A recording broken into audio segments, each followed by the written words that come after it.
Hello, this is Israel, and I am CEO of Daydreams Interactive and author of Princess Play.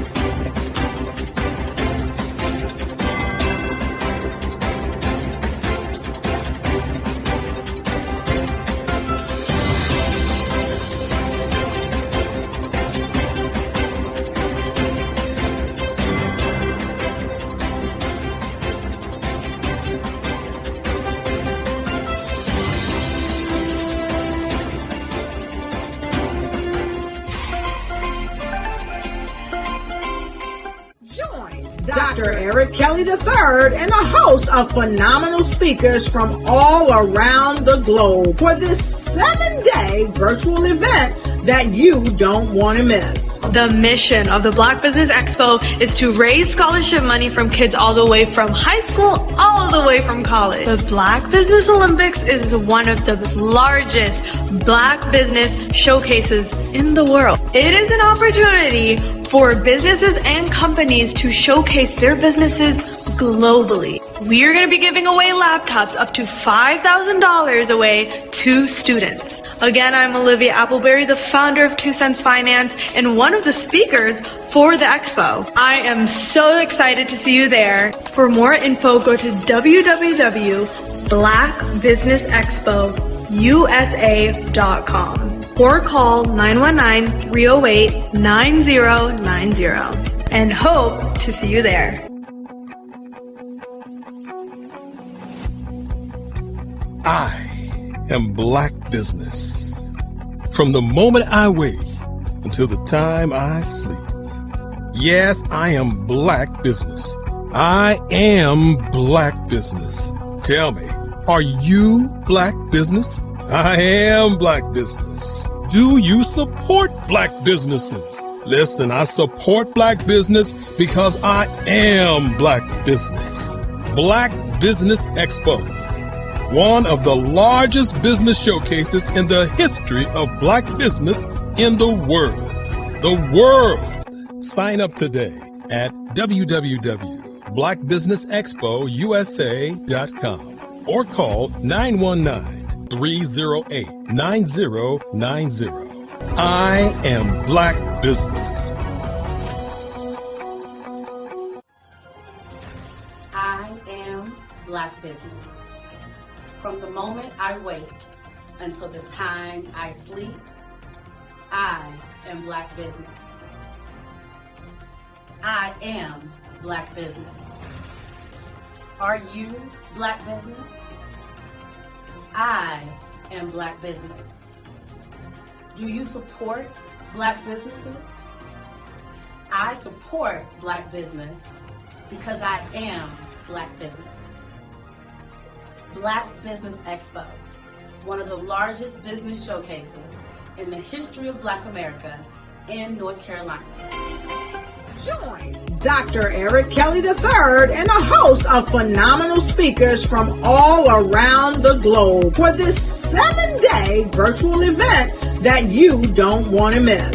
The mission of the Black Business Expo is to raise scholarship money from kids all the way from high school all the way from college. The Black Business Olympics is one of the largest Black business showcases in the world. It is an opportunity for businesses and companies to showcase their businesses globally. We are going to be giving away laptops up to $5,000 away to students. Again, I'm Olivia Appleberry, the founder of 2 Cents Finance and one of the speakers for the expo. I am so excited to see you there. For more info, go to www.blackbusinessexpousa.com or call 919-308-9090 and hope to see you there. I am Black Business. From the moment I wake until the time I sleep. Yes, I am Black business. I am Black business. Tell me, are you Black business? I am Black business. Do you support Black businesses? Listen, I support Black business because I am Black business. Black Business Expo, one of the largest business showcases in the history of Black business in the world.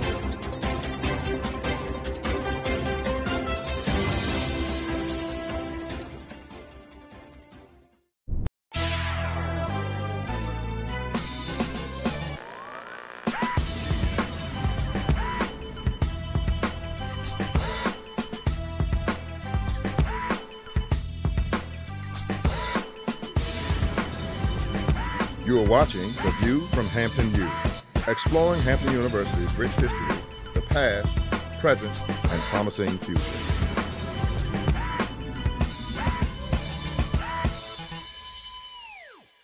Welcome to Hampton University and The View from... I am Black business. From the moment I wake until the time I sleep. Yes, I am Black business.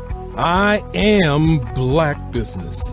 Tell me, are you Black business? I am Black business. Do you support Black businesses? Listen, I support Black business because I am Black business. Black Business Expo, one of the largest business showcases in the history of Black business in the world. The world. Sign up today at www.blackbusinessexpousa.com or call 919-308-9090. I am Black business.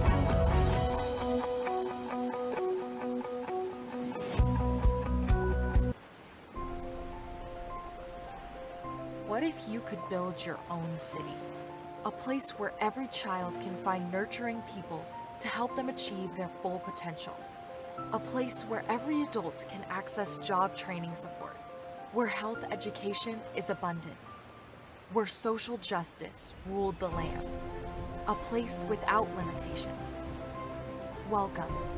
You have arrived at STEM City USA. It is what every city should be. A safe and trusted community where you find people and resources to help you become everything you are and beyond. STEM City is unlike anything you have ever experienced. It is a digital twin of the world around you, only better. STEM City is about energy and soul renewal. It is more than a digital world. You can almost feel the power of live cultural events, music, and theater. STEM City promises a better future for children with caring mentors and hands-on activities with dedicated tutors to support our youth. STEM City is your passport to a healthy lifestyle with weekly events addressing our community's many issues. STEM City is your financial well-being with helpful information on wealth management, career advancement, job training, and so much more. STEM City is the community you deserve. It is the city where your dreams can come true. STEM City USA, a place in the sky that is accessible to all who reach for the stars.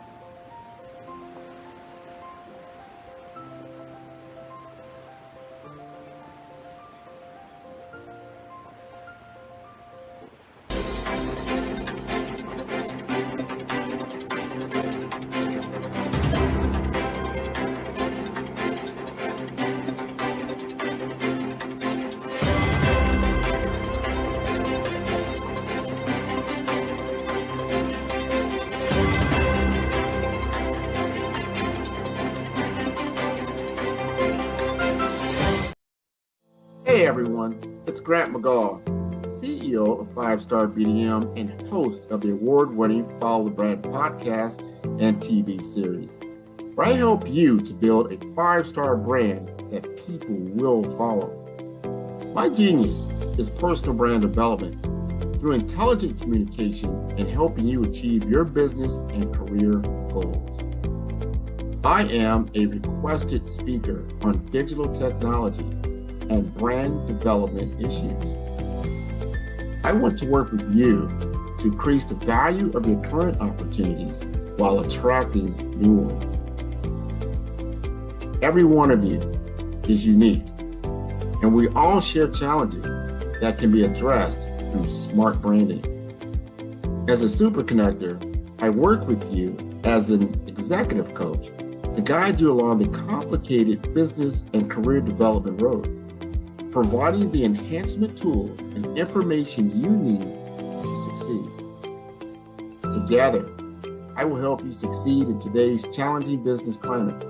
I will evaluate and measure your progress.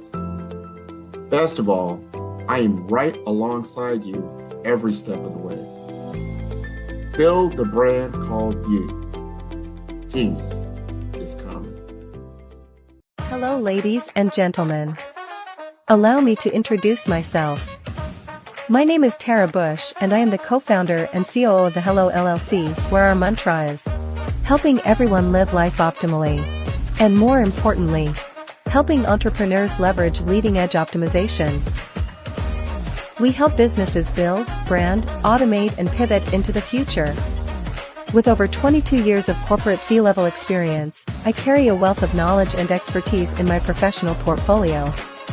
My professional journey has encompassed various facets of business, executive leadership, project management, marketing, systems, space planning, and strategy implementation.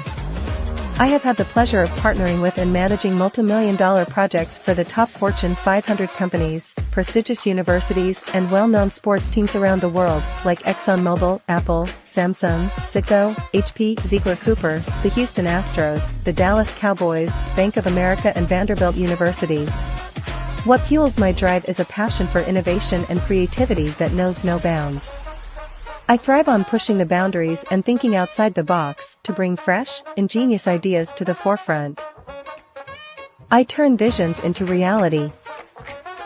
As a leader, I am a steadfast advocate for integrity and creativity. I am driven by a profound desire to help individuals and businesses create their own return on time investment while leveraging technology. At the Hello LLC, we are more than just a 3D digital marketing agency. We are a community committed to helping, building, and thriving together with integrity. We can either show you, teach you, or do it for you. We believe in the power of innovation to transform the status quo. My fellow professional powerhouses, in the spirit of abundance, I firmly believe that there is enough prosperity in this world for all of us to thrive together. So, I invite you to make the pivot because the future is already here.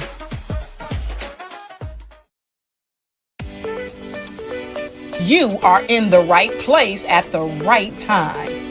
The Black Business Network opens again for its Black Business Olympics, a 24/7 broadcast on business, strategies, global branding, social media marketing, finance, advertisement, and much, much more, featuring the top, most powerful entrepreneurs and speakers and thought leaders from all around the world as they gather together for this phenomenal event. Join the Black Business Network streaming live into the metaverse, STEM City, USA, Black Multiverse, Pod TV, Roku, Hulu, iHeartRadio, Apple TV, YouTube, TikTok, Instagram, Google Podcasts, Facebook, LinkedIn, IBM TV, Spotify, and Twitch. Tune in today and be a part of this amazing movement. The Black Business Olympics welcomes you. Absolutely.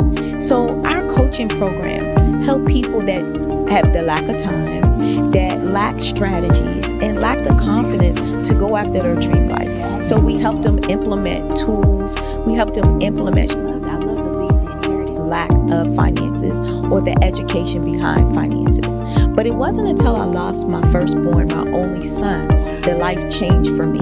And where I was going after it all, living the corporate life, hit my 6-figure income and living in my dream house with my dream man, driving my dream car. Wow. I nearly lost it all when I lost my son. And so I realized it only takes one financial catastrophe that can change your entire life.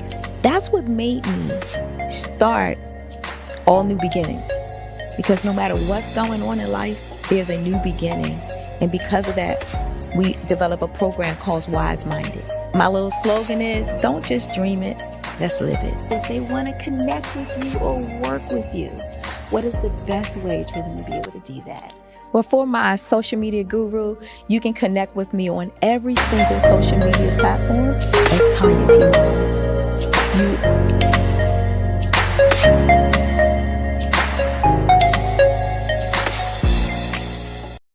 I am from Washington, D.C., but I was raised in Durham, North Carolina. I came to Durham when I was about 5 or 6, and then I traveled back and forth to D.C. because it's where my people are from. One of the unique things about my family is my mother, she's also an artist. She does quilting, and she does a lot of artistic things. And then my son, he draws with both hands, his right hand and his left hand like I do. So that's kind of a family trait. And then my other son, he's a videographer, and my daughter, she works, she's a regional vice president for Sunglasses. When you start out drawing and sketching, you want to continue to explore, each avenue. I do pastels, I do pen and ink, I do painting, I do acrylics. I haven't done oils yet, but I try to do all facets of art. What I say to a lot of times to people is, you can't put yourself in a box when you're an artist. You have to explore. And over the course of my life, I've tried to explore different mediums. I also do sculpture as well. I choose my subjects by the intensity that they have in their faces, or the intensity that somebody is moving, because I do more than portrait drawings. I also do I do abstract, and then I do figurative drawing also. Well, what happened in this particular show is that I started out trying to come up with something that would be a little bit different than what everybody else is doing. So I was working on a Barack Obama show, and they wanted me to do some paintings of Barack. And so what I did was, because of the deadlines, I kind of did it kind of fast. And then I realized when I was doing it fast, I enjoyed it. And so then I started doing other pieces the same way, and I started to enjoy those pieces also. And so I came up with this particular style, and it's a style of lines and colors. And what's interesting is that when I was in college, I did a show called Lines, Colors, and I talked about the boldness of the blacks, the hotness of the whites, and this is how this has come about, later on in my life. And the colors comes from a lot of the entertainers that I work with, where they wear different colors. They don't wear, your plain reds or your whites. They wear different colors, and so that's also another piece of what's giving me the colors. The subtitle of this show is Faces That Speak Life. That's real critical. Faces that speak life. Each one of these pieces is a life source and a life energy that's being put on display for people that are looking at it. I always say in terms of my art, it's not important that I draw them. It's important what you get out of what I draw. I don't try to just draw it because you like it. People wanted me to do prints. I didn't do prints. People asked me to do different people, but the people that I choose are people that make a difference in the lives of people in the world. So the human landscape idea was, again, as I say, the lines represent your emotions, it represents your ideas, and it represents your journey as a human being. And that's why you get the different pieces and the different looks. And as you notice, I try not to do one look that looks alike another look. And that's what's the most important part of this show.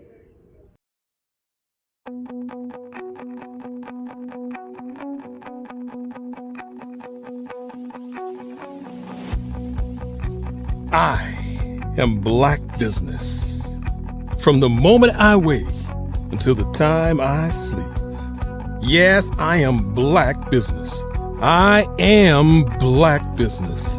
Tell me, are you Black Business? I am Black Business. Do you support Black businesses? Listen, I support Black business because I am Black Business. Black Business Expo, one of the largest business showcases in the history of Black business in the world. The world! Sign up today at www.blackbusinessexpousa.com or call 919-308-9090. I am Black Business.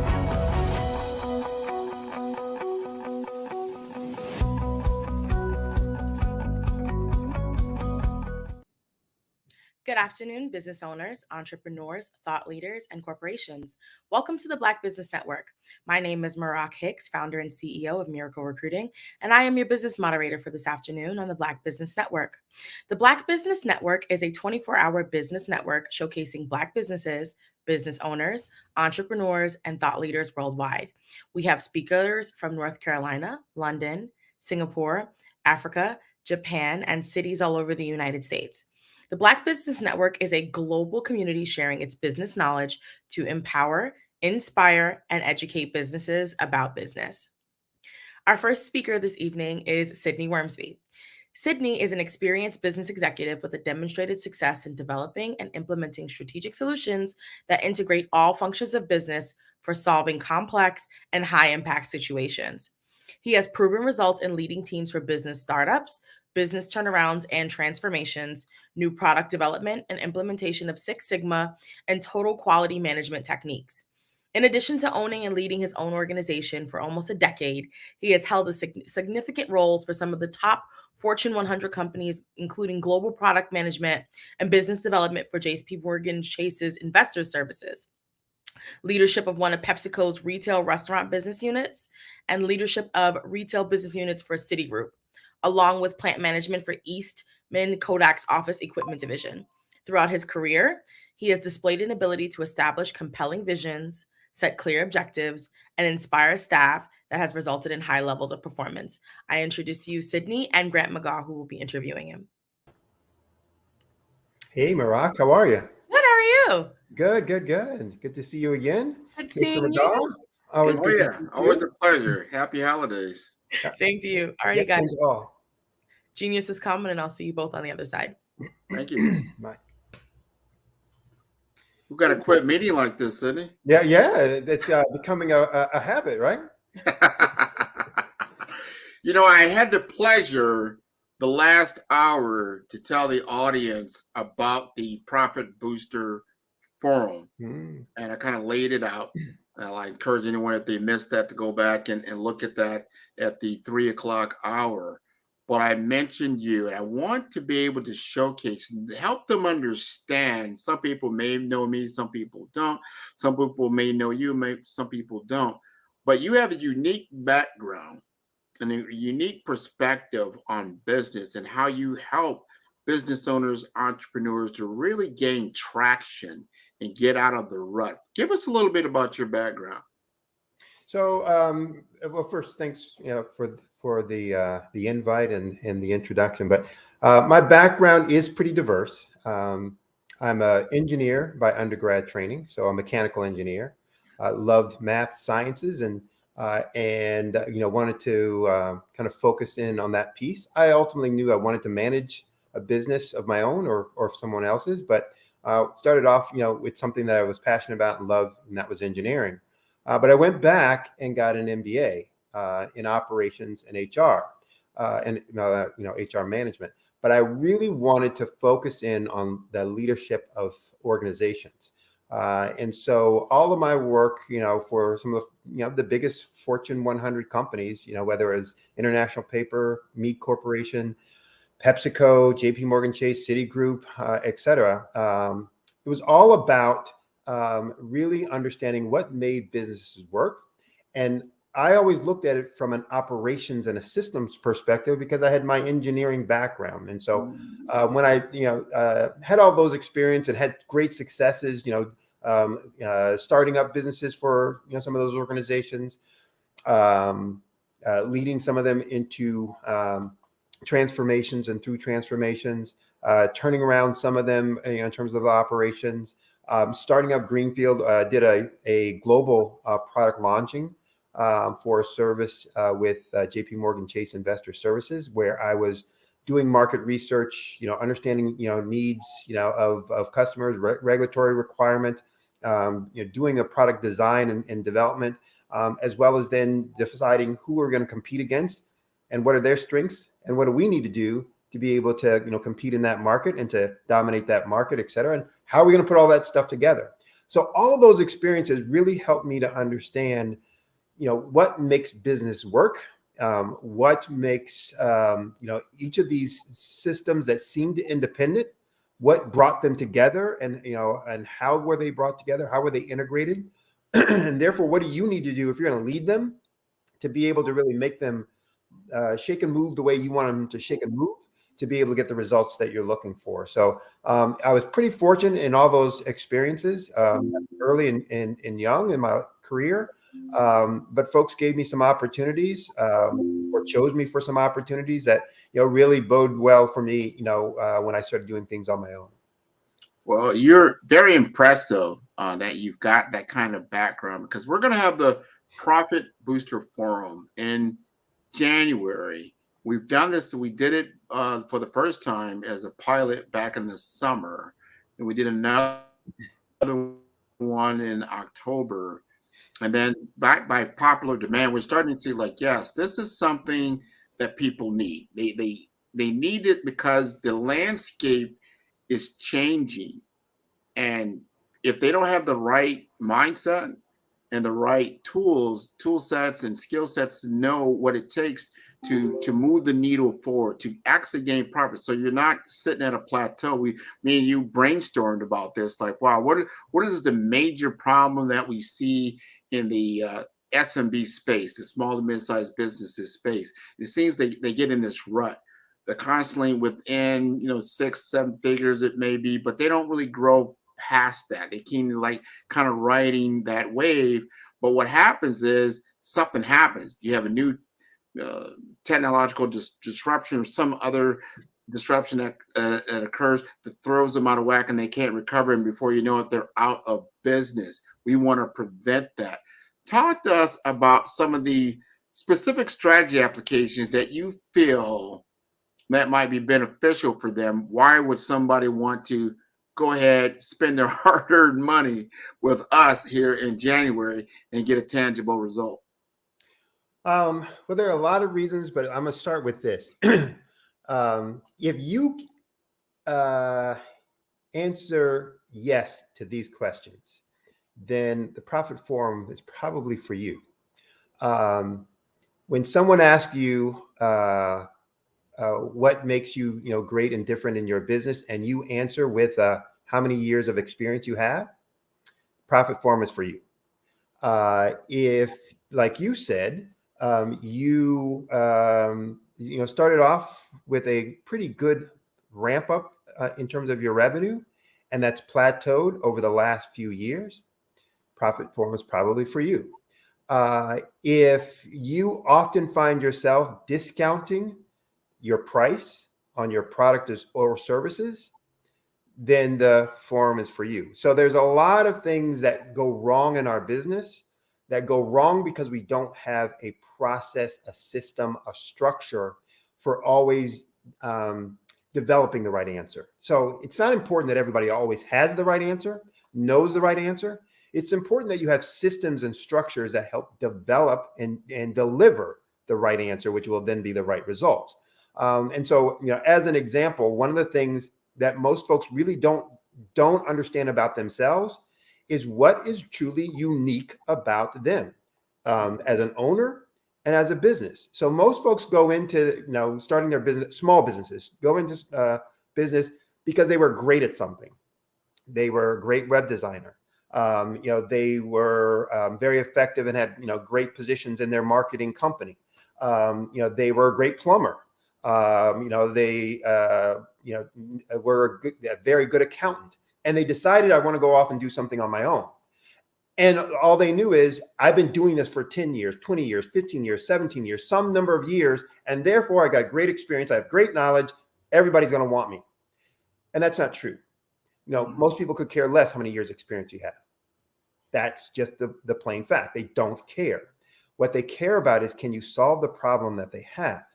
And most small business owners haven't spent the time to understand, what problem can I truly help, and in what way that no one else can help in. And so when you start understanding what's truly unique about you, then you understand your true strengths. And then what you can understand is, how do you use those strengths to solve the problems that your target market is experiencing, and that will provide value to them. And that's one of the key things. So why do people say, when somebody says, why should I do business with you? I've got 15 years experience, because they don't know what else to say. That's all they know. And so they say that as if it's going to mean something. But if I have 15 years experience and you have 20 years experience, are you therefore better than me? Will you get the business and I shouldn't? And most people go, well, that's not fair, because, I can do. Of course it's not. But if you give them no other reason other than the amount of experience that you have, then that's all they're going to choose from. The other one is about discounting. That just says, if you find that it's the only way that you're getting people to really look at you as a business offering is to compete on who can give the lowest price, then you really aren't showing what your value proposition is. And it's probably because you're not communicating that, and you're not communicating it because you probably don't know it. And it's very important. And this might be offensive to some hearing it. But if I can't explain my value to you and deliver that value, or provide you confidence that I can deliver that value, then you have no other option other than to say, well, who's going to be the cheapest? Again, if they're looking at you and me, and they can't distinguish the difference in what we will deliver, or both of us are a coin flip, heads it's Grant, tails it's Sydney, then what they're going to choose is on who's cheaper. And that means you're going to be in a competition to the bottom. Who can discount the most in order to get some business to convert over to my side versus onto your side. So the whole thing that we're going to do in the forum is really hands-on, help folks understand. We're going to guide them through kind of the process, but we're also going to take them by the hand and help them create, complete the answers, the questions and the answers to those questions, and then deliver on the construction and the creation of the details of the gap analysis for who are their customers, who are their target market, ideally, and based on that target market, what do they want? What's the problem that they're dealing with that they don't want? What's the benefit that they want that they don't have? And again, going back to what's unique about me that will deliver that, that will resolve that for them. That's what I'm going to communicate about. That's what we're going to help them first create in that gap analysis. It's a lot of branding strategies that you're an expert on. That I work on, from the marketing differentiation perspective, that says I got to know that first before I can do anything else. But it's also important to understand, when I do that, everything else depends on that. Every other business decision I make depends on that. What my pricing is going to be, what my product design is going to be, what's my marketing and advertising communication, because it needs to relate to the problem that they have or the benefit that they want, and how I'm going to deliver that. So who I'm going to partner with, what kind of employees do I want to have? So there's not one business decision that you will make later on that doesn't come from that. So understand, if you haven't done that work, then all the decisions you're making in those areas, and you're making decisions every day in those areas, they're ineffective and inefficient, which means you're either not going to get the kind of sales that you want, or you're not going to get the kind of success and profitability that you want. And ultimately your business is at risk. 100%. You said some things that I want our audience to truly think about when you think about time. Think about this. Do you want somebody, now I'm in the tech space, do you want somebody that's been in the tech space for 20 years and has never even, worked on the latest technologies? They know about virtual world systems. They understand AI development. They've been exposed to digital transformation. Or you want somebody that, they understood how COBOL, these are just some old software languages. They may have experience in that area, but they haven't really got tinkered into the new stuff. Or you want somebody that they've been living in this space for the last 2-3 years and understand it could take you to the next level. That's what we need to think about. And think about this thoroughly. Blockbuster was in business a lot longer than Netflix was, but Netflix was nimble and they adapted and said, hey, do I really need brick and mortar, or can I do this differently? They reimagined the same delivered result, which was, I got movies that I can watch. They reimagined it. So you want to talk to people that know how to reimagine your business and understand where you're going with it. That's how you get into the rut, or you get into a price competitive situation because you haven't differentiated your value. What is your value to the marketplace? And let's take that example, because often people will hear what you just said and think that it's only about being up to date on my knowledge and skills, right? Oh, well, then I need to get updated. I need to upgrade my knowledge on, this software. Or I need to upgrade my knowledge in this, plumbing tactic and da-da-da. Oh, that's fine. Yes, you do. You need to do that.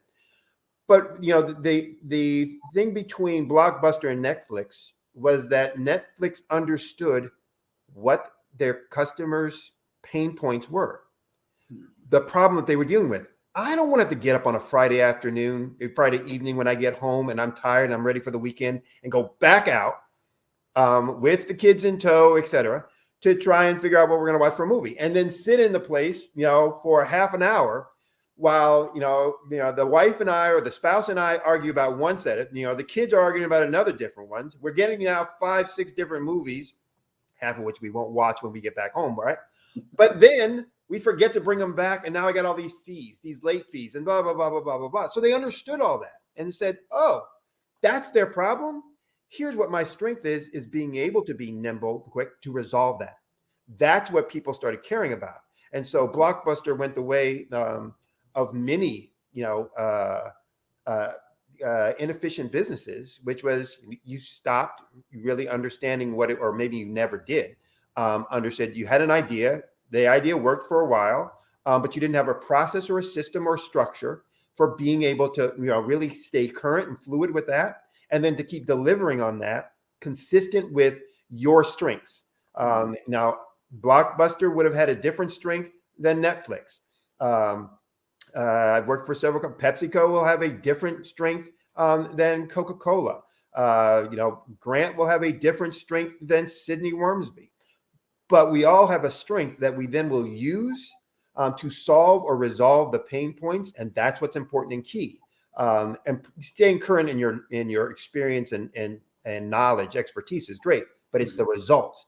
Do you deliver in resolving the problem that they have, or in providing the benefit that they want?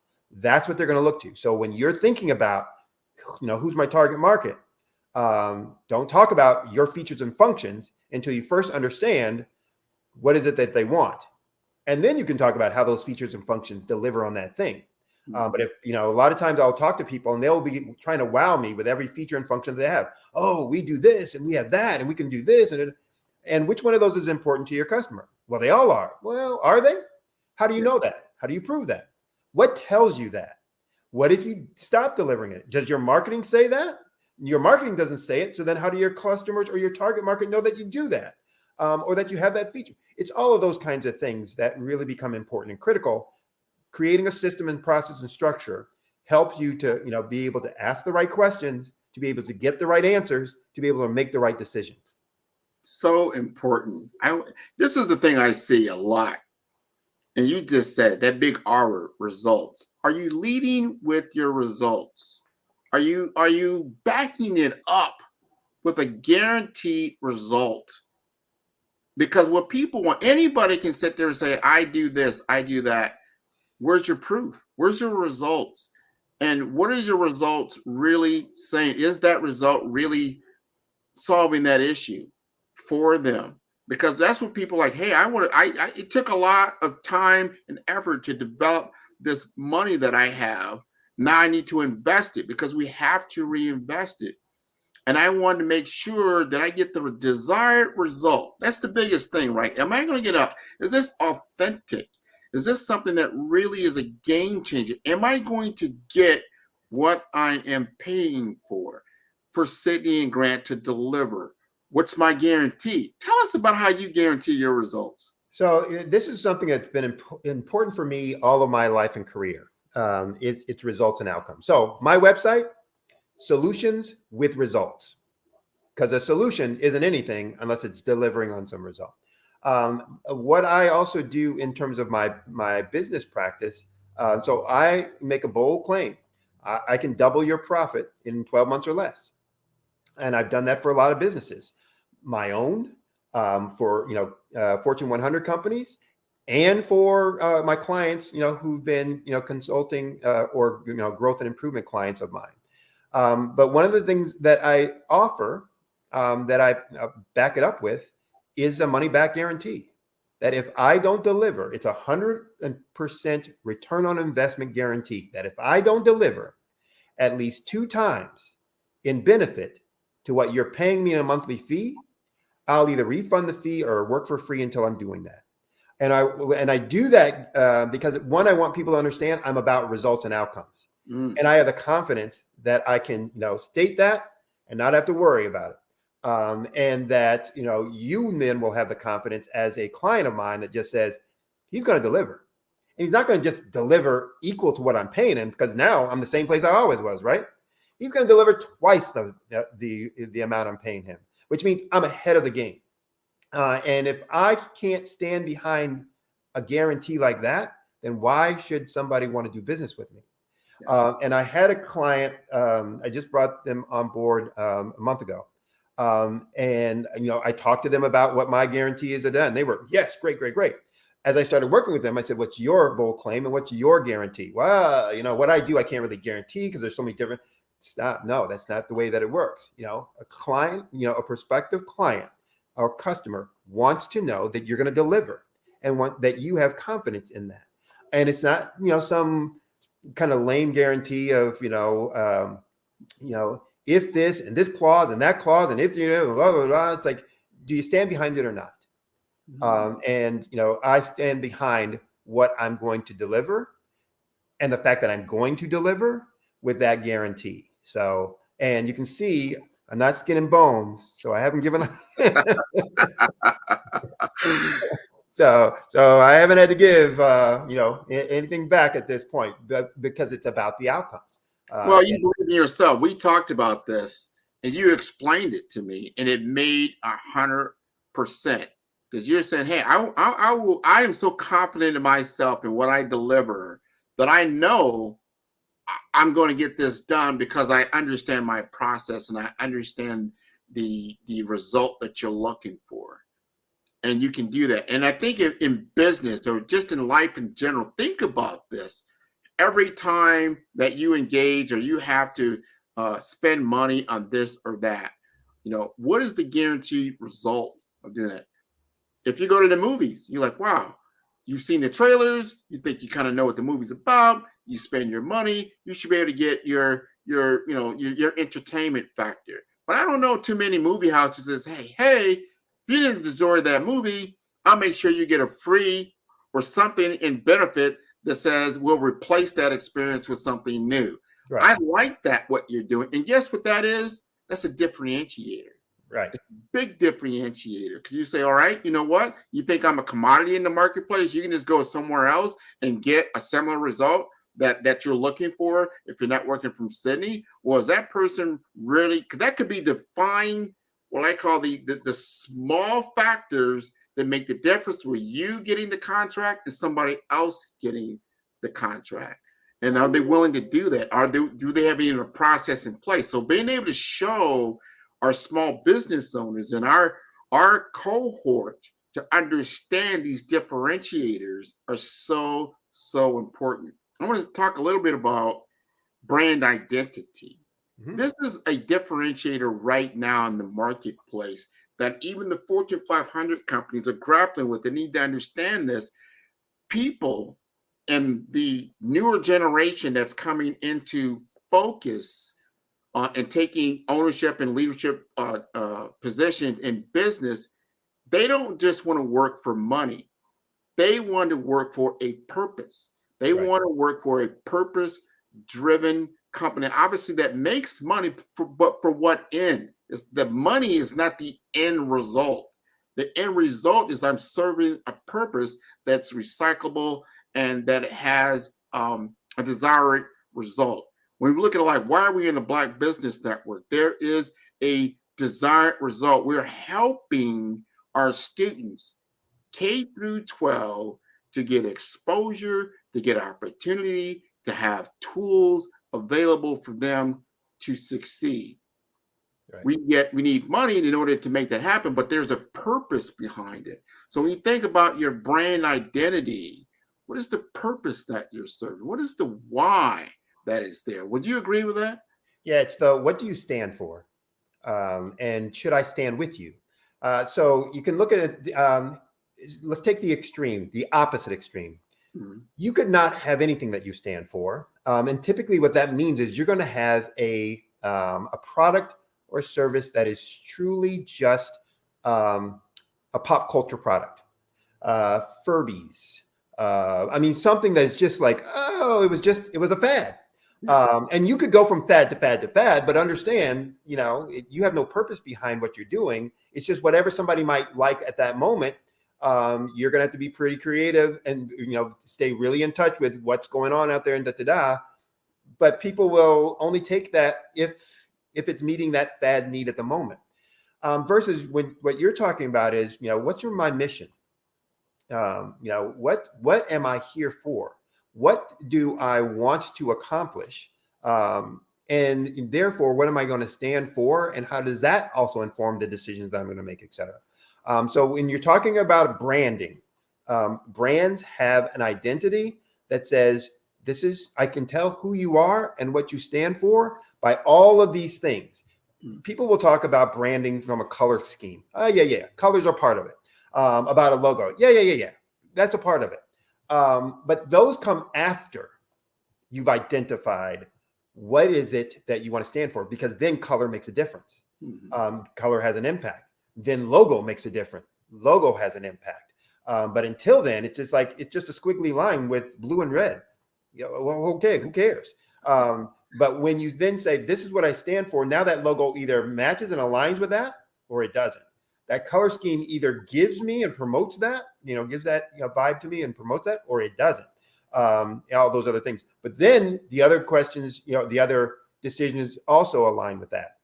Again, who are you going after? How are you designing that? What's your price point? What are some of your offers and guarantees? I mean, all those other things now, again, that the decisions that you're going to make on the business come about. What kind of people are we going to hire? And how does that fit with what our branding is? How are we going to train them? And what are we going to train them in?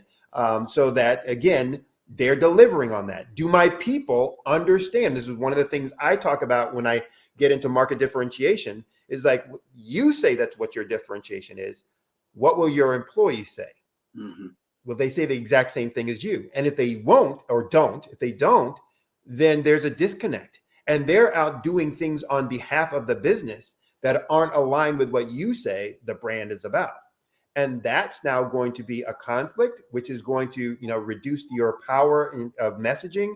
That's going to impact, the trust factor and whether people are going to come to you first and whether they're going to come to you repetitively, going forward. So all of those things matter. It does. And it matters. It's your life force. What is the life force of your business? And can you really quantify that and think about it? A lot of times people do things out of order, and you alluded to that. You're starting to build brand assets, logos and colors and things of that nature. You're starting to do marketing. You're making it visible. But what's behind it? What's it standing on? Right. You haven't done your market research. A lot of times you don't do your market, so you don't know who your competition really is, or you don't know how your competition is actually operating within the market that you're trying to penetrate. Have you done the real research around that?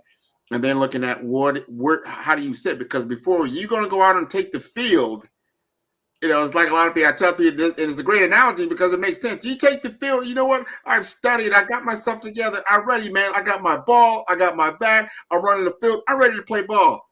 And they're playing football out there. You look like a real idiot. Wrong game, wrong time. Well, and what people who are watching or who see this on a replay or get passed on through some post or what they really need to get and understand for what we're going to do in this Profit Booster Forum is that we are going to work with them on creation of this, because you're listening to it now and you're like, that sounds really good. Yeah, I'm gonna go. And then as soon as this is off, maybe it's like, well, what did they say again? How do I do that? What's the first step, etc. We're going to walk them through. These are the things that you need to do first. Let's check that work. Okay, now we're going to do this. Let's check that work. Now you're going to have your gap analysis done so you know truly what your target market wants, what their pain points are, what your strengths are, and how you're going to use those to deliver. We're going to then, create what I call a market domination position statement, that this is your bold claim with what you're going to deliver and how you're going to deliver that to benefit them. But we're going to then help you create not only that statement, but an implementation plan. How do you incorporate that into your marketing, your market messaging? How do you incorporate that into your pricing strategy? So we'll give you a plan, or help you develop a plan for how you're going to implement that. You won't be able to, do all that in that 8 weeks, or I'm sorry, 4 weeks, but we're going to give you the plan that says now you can, do it on your own going forward, or you can always, kind of rely on us, to continue on helping that, if that be your choice, et cetera. So it's the tangible that you're going to walk out with: a gap analysis, a market dominating position statement, and an implementation plan that you're going to put together that in and of itself is a foundation for every other decision you need to make on your business, and a foundation then for you creating, that $1 million business or beyond, doubling your revenue, doubling your profit, in that next 12 months. All right. So tell them when it starts, give them some logistics, right? You kind of alluded to it, 4 weeks. I know it starts January 27th. Kind of walk them through week 1, week 2, week 3, and 4, so they understand that they know where to go. They can sign up now. I'm going to say this one thing before you even get started. Me and Sydney went round and round on just the pricing for this. We understand it's the holiday season. Like, wow, people are spending money. They're doing their thing. But I tell you one thing, you're going to go into Q1 next year, and you got to look at your 2023 results. And you got to ask yourself, honestly, am I happy with these results? Am I unhappy with these results? Or these are the results that I want going forward?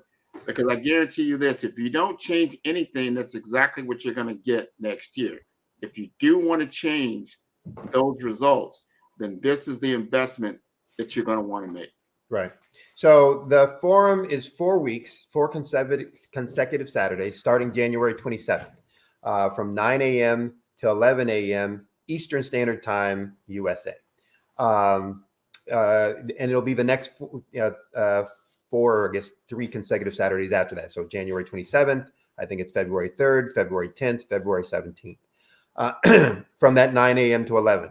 It's going to be virtual. You can register on Eventbrite. We will, you can contact us, either through websites or whatever to get the link. But if you go to Eventbrite, put in Profit Booster Forum, poof, it'll pop up. The pricing, so you alluded to it, Grant. If you were doing work with and I know for the work that I do with folks, and you're an expert on branding, so I can imagine But if you're working with somebody on just a gap analysis, my expectation is that's probably going to cost someone a couple thousand, $2,000 to maybe $4,000 on the work that you're going to do with them. When I work with folks, on the market dominating position statement and market differentiation and creating that implementation plan, if I do just that, if I just do nothing more than just that, that's about $2,000. So you're talking about somewhere in the $6,000 to maybe $8,000 range of this work. Now we're doing it from a classroom structure, not one-on-one, but we're only charging $497 for that. $497 for 8 hours worth of hands-on assistance in creating your gap analysis, your market differentiating statement, dominating position statement, and your implementation plan, so that you can go out and master that, over that coming year. So it's a great value from that perspective. And as you said, gives them a strong foundation on how they're going to springboard their business forward in 2024. And because we're doing it in January and February, you're getting it at the beginning of the year. So now you've got the whole year to reap the rewards and the benefits of those kind of changes. Excellent. And Marak is coming on to get that hook. To pull us out. Before I get the hook, I wanted to say $497 is an incredible price for that. I was expecting you to say something like $1,500 because you were saying like $5,000 to $6,000. I was like, okay, this is a cute $1,500. $497 is outrageous. Yeah. So for us, again, we are about, both Grant and I, and this is why we align with so many different things. We're really about helping folks move their businesses forward. We have made, we've been successful in corporate careers. We've moved on to doing things on our own. We're not those folks who are doing the infomercials, et cetera, et cetera. Oh, we're going to do the $497, and then we're going to try and sell you on this other thing for $297, and then we're going to sell you on this. Look, we're trying to give folks, the benefit of what we've learned throughout all of our careers, and what we do with our clients. And again, there will be some folks who will want help. Great, we'll help them, on a go-forward basis. Right. But this is really to say, look, this can stand on its own in terms of what it can provide and benefit, and it is a tremendous value. So, folks should go sign up right away. I'm gonna go out on a limb. I haven't talked to Grant about this at all. So, Grant, hold your emotions. I'm going to offer the guarantee. Okay. That just says, look, if you sign up and register, and after that first week, you say, this is garbage, money back. Okay. That's just how confident, again, I know what we're going to deliver. Yep. I know what it's going to be about. And I want folks to say, look, then I got no risk.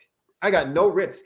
That I put my money down, I sit there, and if I'm getting stuff out of it, great, we keep going. But after that first week, if you say, nope, don't want to come back, I'm done, fine. We'll refund the money. All righty. Well, I stand on that 100%. And I already know that's not going to happen. We're going to have conversation because you need to roll up your sleeves. Whoever's going to be in my classroom, we're going to learn something. We're going to actually go to work. We're not giving you anything.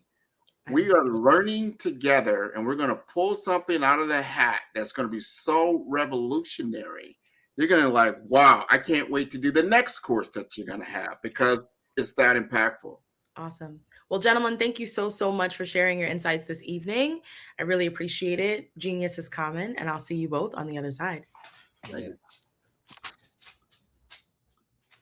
The Black Business Expo's mission is to raise funds for high school seniors going to college or K-12 entrepreneurs. The Expo is a fundraiser for students. You may go to www.blackbusinessexpousa.com to donate to the scholarship fund or use the Cash App at $BBXUSA. Our goal is to give laptops and up to $5,000 to 10 students. Again, you may go to www.blackbusinessexpousa.com or visit the Cash App numbers on the screen, $BBXUSA. Every dollar counts, so we want to remind you to donate to the scholarship fund. We also want to thank our Black Business Expo USA sponsors for December of 2023. NC100, Moody Capital Partners, Suede Soul, Lotus Rocher Coaching and Training, The Hello LLC, 5-Star BDM Media, the Carolina Virginia Minority Supplier Development Council, Step Management, BHS and Associates, Marjorie McLean Foundation Incorporated, Genius is Common, Earth Essentials, Mullane Shania Global, Executive Women's Success Institute, The Quality Coaching Company, Superwoman Business Services, Creative Force Studios, Lee Entertainment, Artistic App Design, Black Business Expo USA, Genius is Common, and I'll see you on the other side. The Black Business Network and Black Business Olympics are essential platforms for Black business owners globally. They provide the tools and support you need to succeed in today's competitive marketplace. Join us today as we collaborate together with businesses from around the world to support our children, students, and young future entrepreneurs, Black businesses, and corporations. We raise funds for students going to college and young entrepreneurs who are aspiring to be business owners, and we invite you to be a contributor today. Visit the website www.blackbusinessexpousa.com to connect with and learn more about how the Black Business Network and Black Business Olympics can help you not only share your amazing business story to businesses, but also serve future generations. Hello, my name is David Jones, CEO and co-founder of the Hello LLC, where we help businesses build a culture, brand and experience, and leverage technology to pivot into Web3. Join the Black Business Network streaming live into Roku, Metaverse, STEM City, Black Multiverse Enterprises, Hulu, YouTube, iHeartRadio, Apple, Facebook, LinkedIn, Spotify, Twitch, and Google Podcasts. Tune in, turn on, and let's thrive.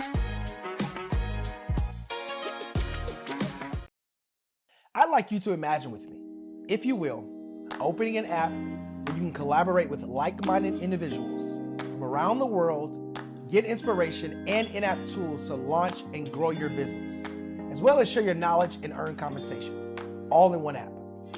Well, the name of that app is Truso, short for Truly Social. Hi, I'm Matthew Newman, the founder and CEO of Truso. A new concept in social media, Truso is designed from the ground up to be a platform that's both social and empowering for all its users. How exactly do we do that? I'm glad you asked. First, Truso brings the world together via video. Psychologists assert that video provides a significantly more effective connection than audio only. When you enter a community on Truso, you're face to face. Second, on Truso, you don't have to have 1 million followers to monetize. Our business model allows all hosts and moderators to monetize, no matter the size of your following, by 1, producing fee-based content, and 2, inviting others to join the platform as subscribers. Even more, Truso has an in-app resource library with over 100 free resources, forms, and documents to help you build your brand and grow your business. Third, Truso is inclusive. The deaf and hard of hearing communities make up 360 million people worldwide.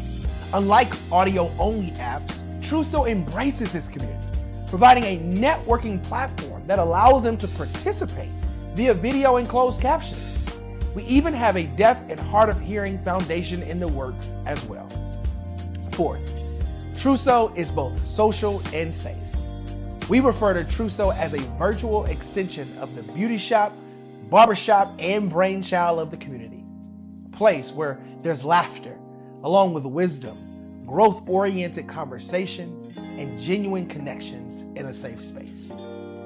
Truso even has proprietary security to ensure we maintain a safe environment for everyone. Where are we at now? Truso is live, y'all. We've launched in beta and we're acquiring users daily.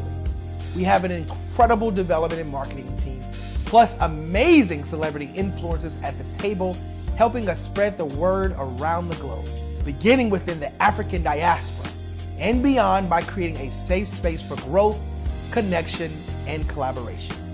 We're truly excited about Truso. We've created something special for which there is a global market. And we invite you to embark on this journey with us as a shareholder. The future for Truso is truly bright. Join us and let's go there together. Social media is evolving. It's more vibrant, more colorful, more energetic, and so are you. It's not just photos anymore. It's video, it's audio, it's subscriptions. And now there's Fanbase, a new monetized social network. Fanbase delivers the complete native app experience with full content monetization for every user. No algorithms that shadow ban your engagement or growth, and no ads. Follow anyone for free and subscribe directly to your favorite creators for $4.99 a month. Plus, show some love by tipping on any post. Also, make a Fanbase page and monetize your content the same way. Finally, connect with your followers by posting the amazing content you already create. And now, get paid for it. It's time to energize and monetize, because everyone's a fan of something and everyone has a fan base.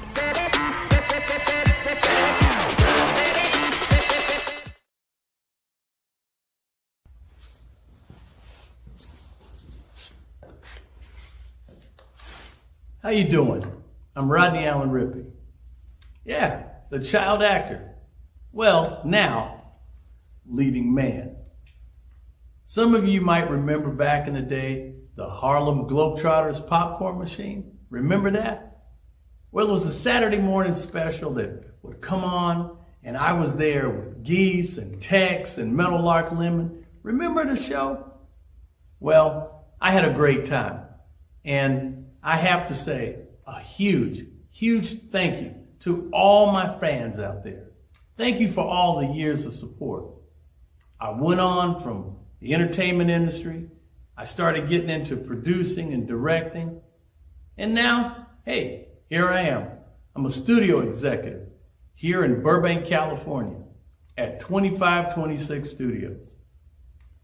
I have to say, it's been pretty good, but the best is yet to come. Please stay encouraged. Keep reaching for your dreams and never forget that genius is common. Remember that. Genius is common. No matter what anyone says to you, no matter how tough the road may get, keep striving. Keep reaching for your dreams. And always know that you are worth it.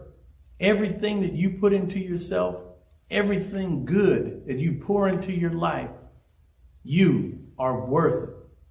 And when the times get tough, when things don't go exactly right, it's okay. Dust your shoulders off. Stand up strong. And remember, genius is common. Hey guys, my name is Caden. I'm the CEO of Caden Teaches, and my genius is teaching kids about financial literacy. Throughout my financial products, such as my financial flashcards, my activity book, and my newest project, my financial bus, which I bought. And on the bus, it has a mock bank where kids will learn how to deposit and withdraw money, a mock grocery store where kids will be able to learn how to have a family budget, and a mock stock exchange where kids will even be able to learn how to invest in stocks. Now, I decided to start teaching kids about financial literacy because I find that most kids graduate high school without even knowing the basics about financial literacy. And I feel if I were to teach kids about financial literacy, that I would be able to help kids tap into their genius. And I actually learned about financial literacy to my dad because I would go to business meetings with him and I would always see that they were talking about financial literacy.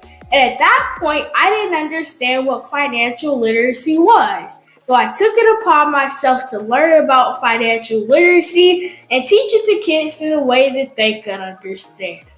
But I want you guys to help me help kids tap into their genius by going to my website, cadenteaches.com, and you can sew into me in my financial bus by going to my GoFundMe link. And remember, if Caden can, you can too, because genius is common.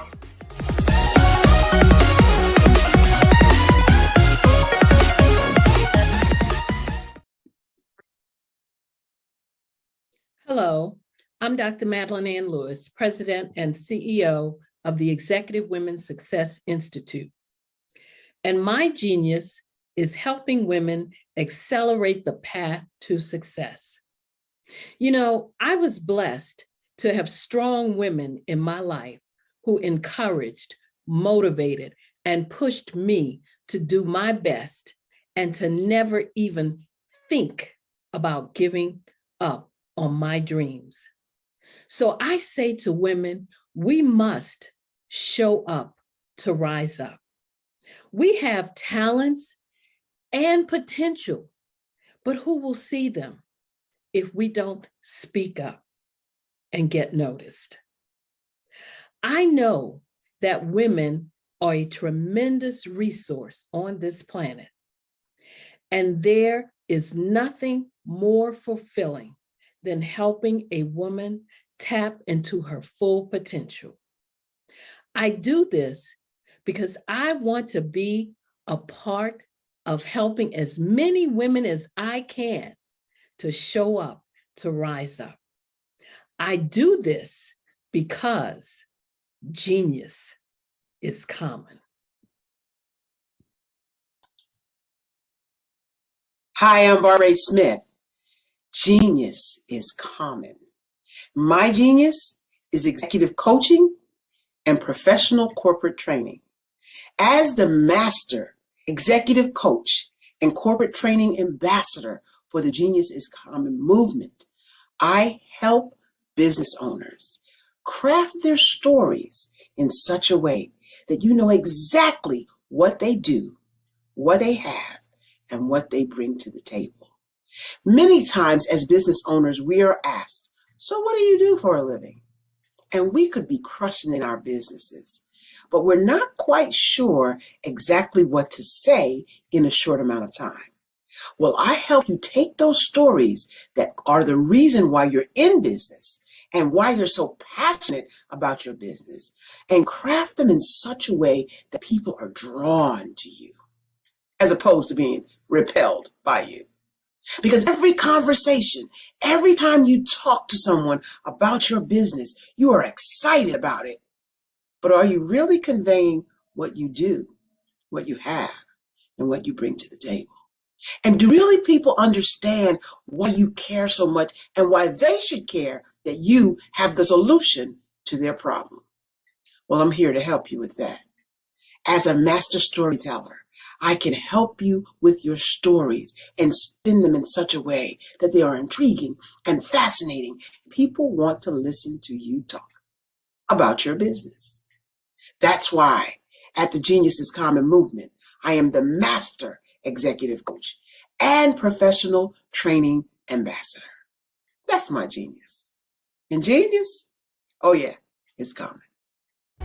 Cash flow, 5, 10, 10, 75. I use the cash flow app to keep track of my charities. Cash flow, 5, 10, 10, 75 helps you manage expenses, helps keep track of charitable giving, helps you save your money. Cash flow, 5, 10, 10, 75. Download it today. Cash flow 5, 10, 10, 75 would like to wish the Cyber Bears good luck in this year's first robotics competition.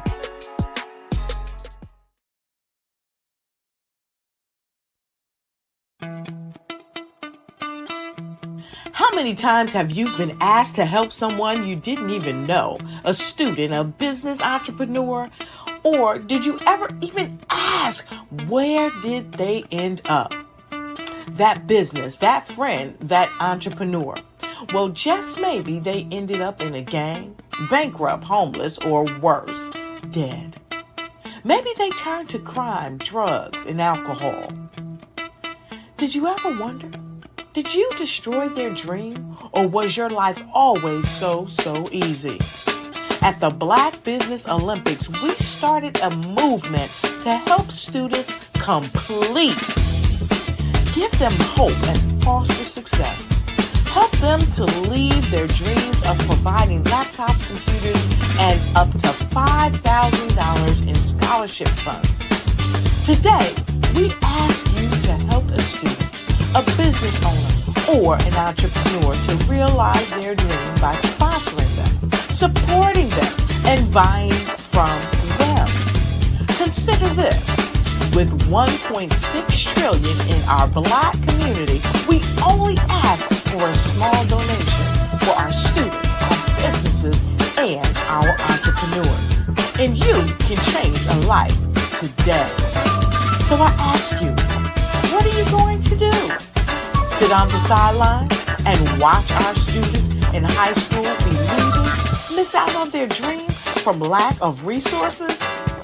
Or are you going to donate to the movement and change their future and yours as well? Give us a call today at 919-308-9090. Change their life by investing with action to the Black Business Olympic Fund. The Black Business Olympics, one of the largest business showcases of Black business in the history of the world.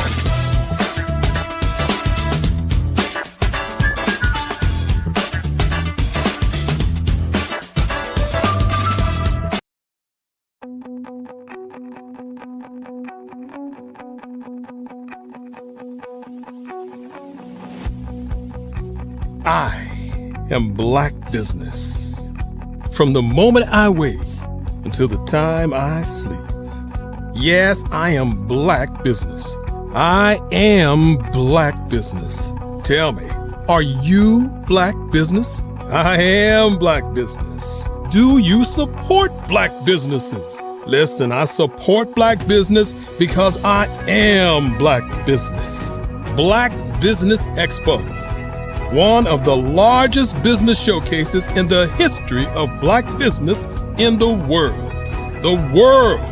Sign up today at www.blackbusinessexpousa.com or call 919-308-9090. I am Black Business.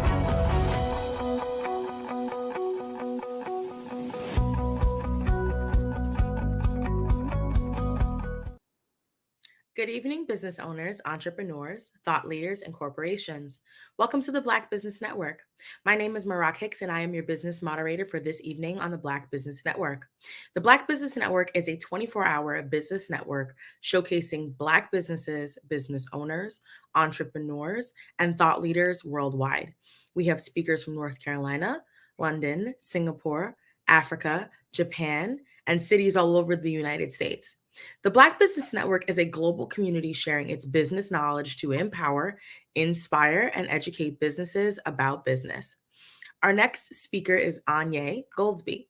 Anya is an anointed attorney, speaker, author, and career coach, passionate about helping others succeed personally and professionally. Anya is the founder of Black Esquire LLC, Goldsby Law, PLLC, and the Anointed Attorney LLC. She received her JD from the University of Connecticut School of Law and her bachelor's degree or her BA from Bryn Mawr College. Anya's tagline, leading, encouraging, and teaching whenever and wherever I'm speaking, emphasizes who she is and her spiritual gifts as a leader, encourager, and teacher, which she uses to successfully serve her clients. As a career coach, Anya helps future and current lawyers of all colors successfully navigate their attorney journey so they can turn their chaos and confusion into clarity and confidence by using her proven career and calling clarity connection C4 method. Anya is a legacy lawyer to families and businesses. She provides services in estate planning, business law, education, and juvenile law. As a speaker, Anya is known as the Anointed Attorney, and she speaks to multiple audiences, including students, women, churches, and businesses, on top of ranging from social emotional learning, diversity, and faith. Her signature message focuses on empowering her audience to make an impact in the world and knowing their value. Value stands for using your voice to advocate so others can learn and understand your excellence. I introduce to you Anya. Hi, Anya. How are you? It looks like you're on mute. I realized that. I said, hold on. I can't talk until I hit the unmute button. But hi, Marak. So it's such a pleasure to be here. Thank you so much. Thank you so much for coming. So I was able to read through your bio, but I would love it if you can talk a little bit about What do each of your businesses do, and how do they each differ? Yeah, I think it's a great question. So most of my time, I would say, is spent as a lawyer. So my law practice, Goldsby Law PLLC. I'm known as a legacy lawyer for families and businesses. So I would say half of my time I'm spent in court. I represent parents as well as students in juvenile law matters here in the state of Connecticut. A lot of times the cases are specific to child welfare. And outside of those cases, I also will take on some private clients with education law. So that could range from anything from a child that may have disabilities, and I might be advocating for them in the PPT meetings, the parent and placement team meetings, or maybe there's a discipline issue and I will represent that child or student in a disciplinary hearing or matter, something like that. On the business law side and the sort of legacy side, I work in estate planning and business law. So estate planning focuses on trust and estates, making sure people have their assets protected. And I would love to talk a little bit more about that as well, because I think legacy is really one of those things that we all have. And so we want to make sure that we can protect ourselves, not just for our current generation, but generations to come. And then as a business lawyer, I do work really just making sure the businesses are built protecting their brands. So that's the business law aspect of it. So that's law practice. Outside of that, my coaching business, Black Esquire, is really just about increasing diversity in the profession and helping that next generation of lawyers. I know how the process was for me. Getting into law school was certainly not an easy process. So most of my clients, I'm helping them through that law school application process. I have a course that I take them through, and I also have some books that supplement the materials that I teach them in the course, and really just work with anyone that is on sort of that attorney journey to make sure that they have the skill sets they need to be successful, because so sometimes there's obstacles that we're going to face. And so it's really great to have a group of other people that are there, that are like-minded, that can help you kind of get through those obstacles together.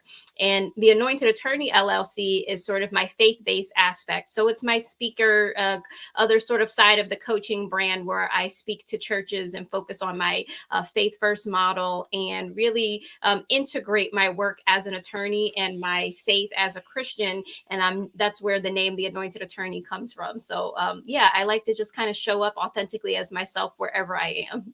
Awesome. Thank you so much for sharing that. Would love to hear a little bit from you about, what does legacy mean to you?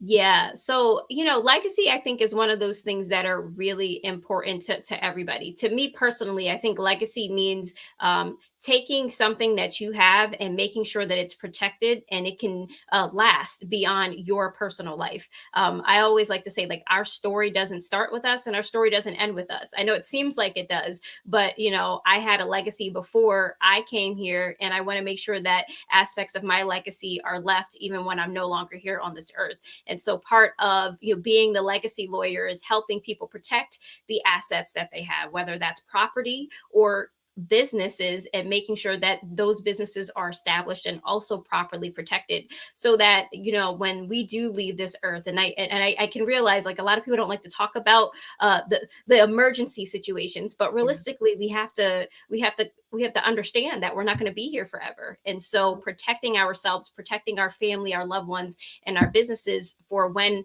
we are not here is really something that we should be thinking about. And that's really what I do in that legacy aspect. Got it. What are some ways that you suggest to business owners to protect their businesses, so that way they're saving and they're thinking proactively about a time where they may no longer be here? What are some of the functions that they can do to protect their business? Yep. So one thing that I counsel businesses on, especially those that are maybe newer in the business, or they're not sure what kind of business they want to do, but they know they want to start a business, I talk to them about what type of business entity they want to form, because there are many different types. So some people don't know the difference between an LLC and an LP, and they really don't know where you should start. So obviously it's going to depend on the goals of the business. And so that's where I will start with my sort of business trust building session, sort of my version of a consultation to get more about the business goals and to work with the clients on building that brand that they want. One of the things that I think will really help in establishing legacy in business is to make sure that your business entity can last beyond you. So if I started, for example, a LLC, that stands for limited liability company, which is generally the most common type of business that people are starting. That is a business, even if it's just a one member business, meaning it's just me, it'll still last even if I'm not here. I can appoint somebody else to come into the business as a member when I pass away. Those are things that you can do, or you can bring in a second member. That's why I really love limited liability companies, because there's room for growth. So you could start now as just a single member LLC, but the goal is for your business to grow. So maybe you want to bring in partners. Maybe you want to actually bring your child into the business when they get old enough. And so you can do that with an LLC and expand the brand. And I think that's probably one of the best ways that you can really establish legacy when it comes to business. Awesome. Can you tell me a little bit about some of the top mistakes you see new businesses make? Yeah, so there's certainly a lot that people do in business. One thing, especially for newer business owners, that I would say I see all the time is when they might not have a lot to start with. And so they don't really look into business credit and business funding. There are opportunities and things that you can do so you don't have to use your own money when you start business. I would say that's definitely a mistake that I see business owners make. And I did that honestly myself. When I first went into business, I didn't really understand the concept of business credit and that it was different from my personal credit and all of those things. And so I try to educate my clients on that. And while I'm not in the tax business or business credit business, I can still let my clients know that this is something that is useful for them and connect them to the right people that may be able to help them.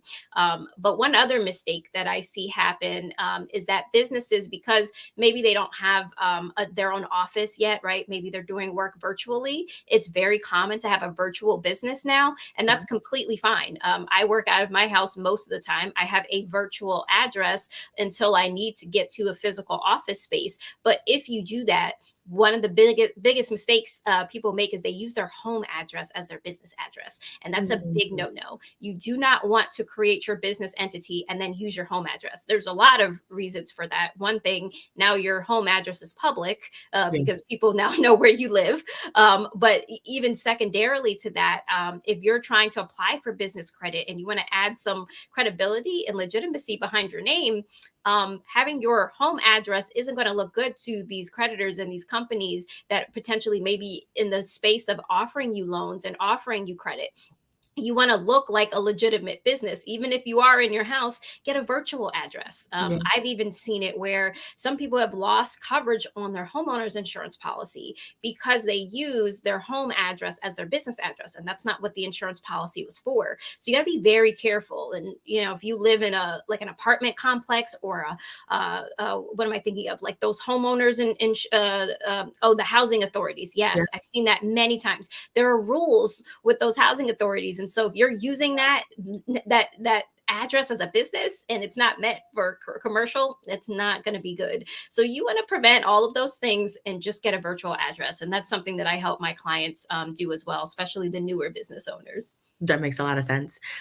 So being a business owner, I've been seeing online these things specifically talking about having to pay $500 a day starting 2024, something related to LLCs. Can you explain what this is about? Yeah, I'm glad you brought that up because I've been getting a lot of questions from people like, Anya, what is this? Businesses got to pay $500 a day. I'm so confused. Like, no. So what's going on is that in 2024, it's something called the Corporate Transparency Act. This is a law that was enacted back in 2021, but it doesn't go into effect until January 1st of 2024. Now, the Corporate Transparency Act, its overall goal really is kind of in the name. It's meant for corporate transparency. There's an organization that investigates these financial crimes. So think of money laundering, tax evasion, things like that. Those are the types of things that they want to prevent. And so in order to do that, they are requiring businesses to provide certain information about their owners. The specific name is called a beneficial owner. And so in 2024, beginning on January 1st, any corporate or corporation or LLC will have to report the information of their beneficial owners.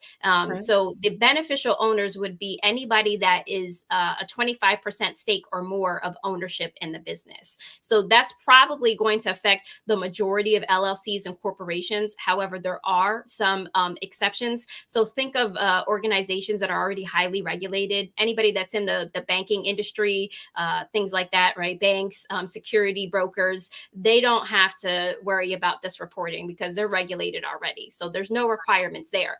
But that $500 thing is almost like a myth. And so this is what I want to explain to anybody that's listening to this and they have a business and you don't want to have to owe $500. That fee is only going to be applied if you miss the deadline and if you're late. And also it's a discretionary fee. So essentially, if you are a business that has been in business at least since 2020, meaning you're an active business right now, on January 1st, you have an entire year to comply. So you can breathe. You're not going to be late if you don't file on January 1st. And in fact, you can't even do it now. There's no way to comply with this act until January 1st, and you have an entire year to do so. Now, if you are a new business, however, this is where you want to pay closer attention.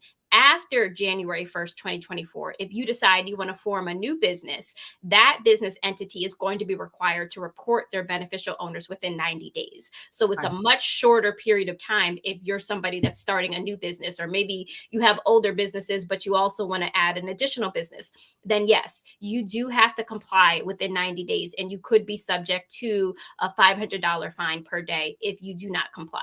But because this is new, I do believe there'll likely be some grace. But if I were you, I would make sure that I looked into it and submitted my information properly online. And so I'm always happy to answer any questions, particularly when it comes to businesses in that regard. But that's really what that act is all about. So hopefully that clears things up and gives some people some ability to sleep, so they don't think they got to pay $500 a day just to have a business.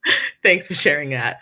I would love to know what type of contracts you feel are the most important to serve or for business service-based businesses to kind of leverage. Yeah, and I think it's important, especially for those of us in the service-based industry, because I know that's a lot of members with the Black Business Network and those viewers that are watching. And so, one of the things that I would recommend everybody have is some form of a non-disclosure agreement. You need to have something in place with the people that you're working with.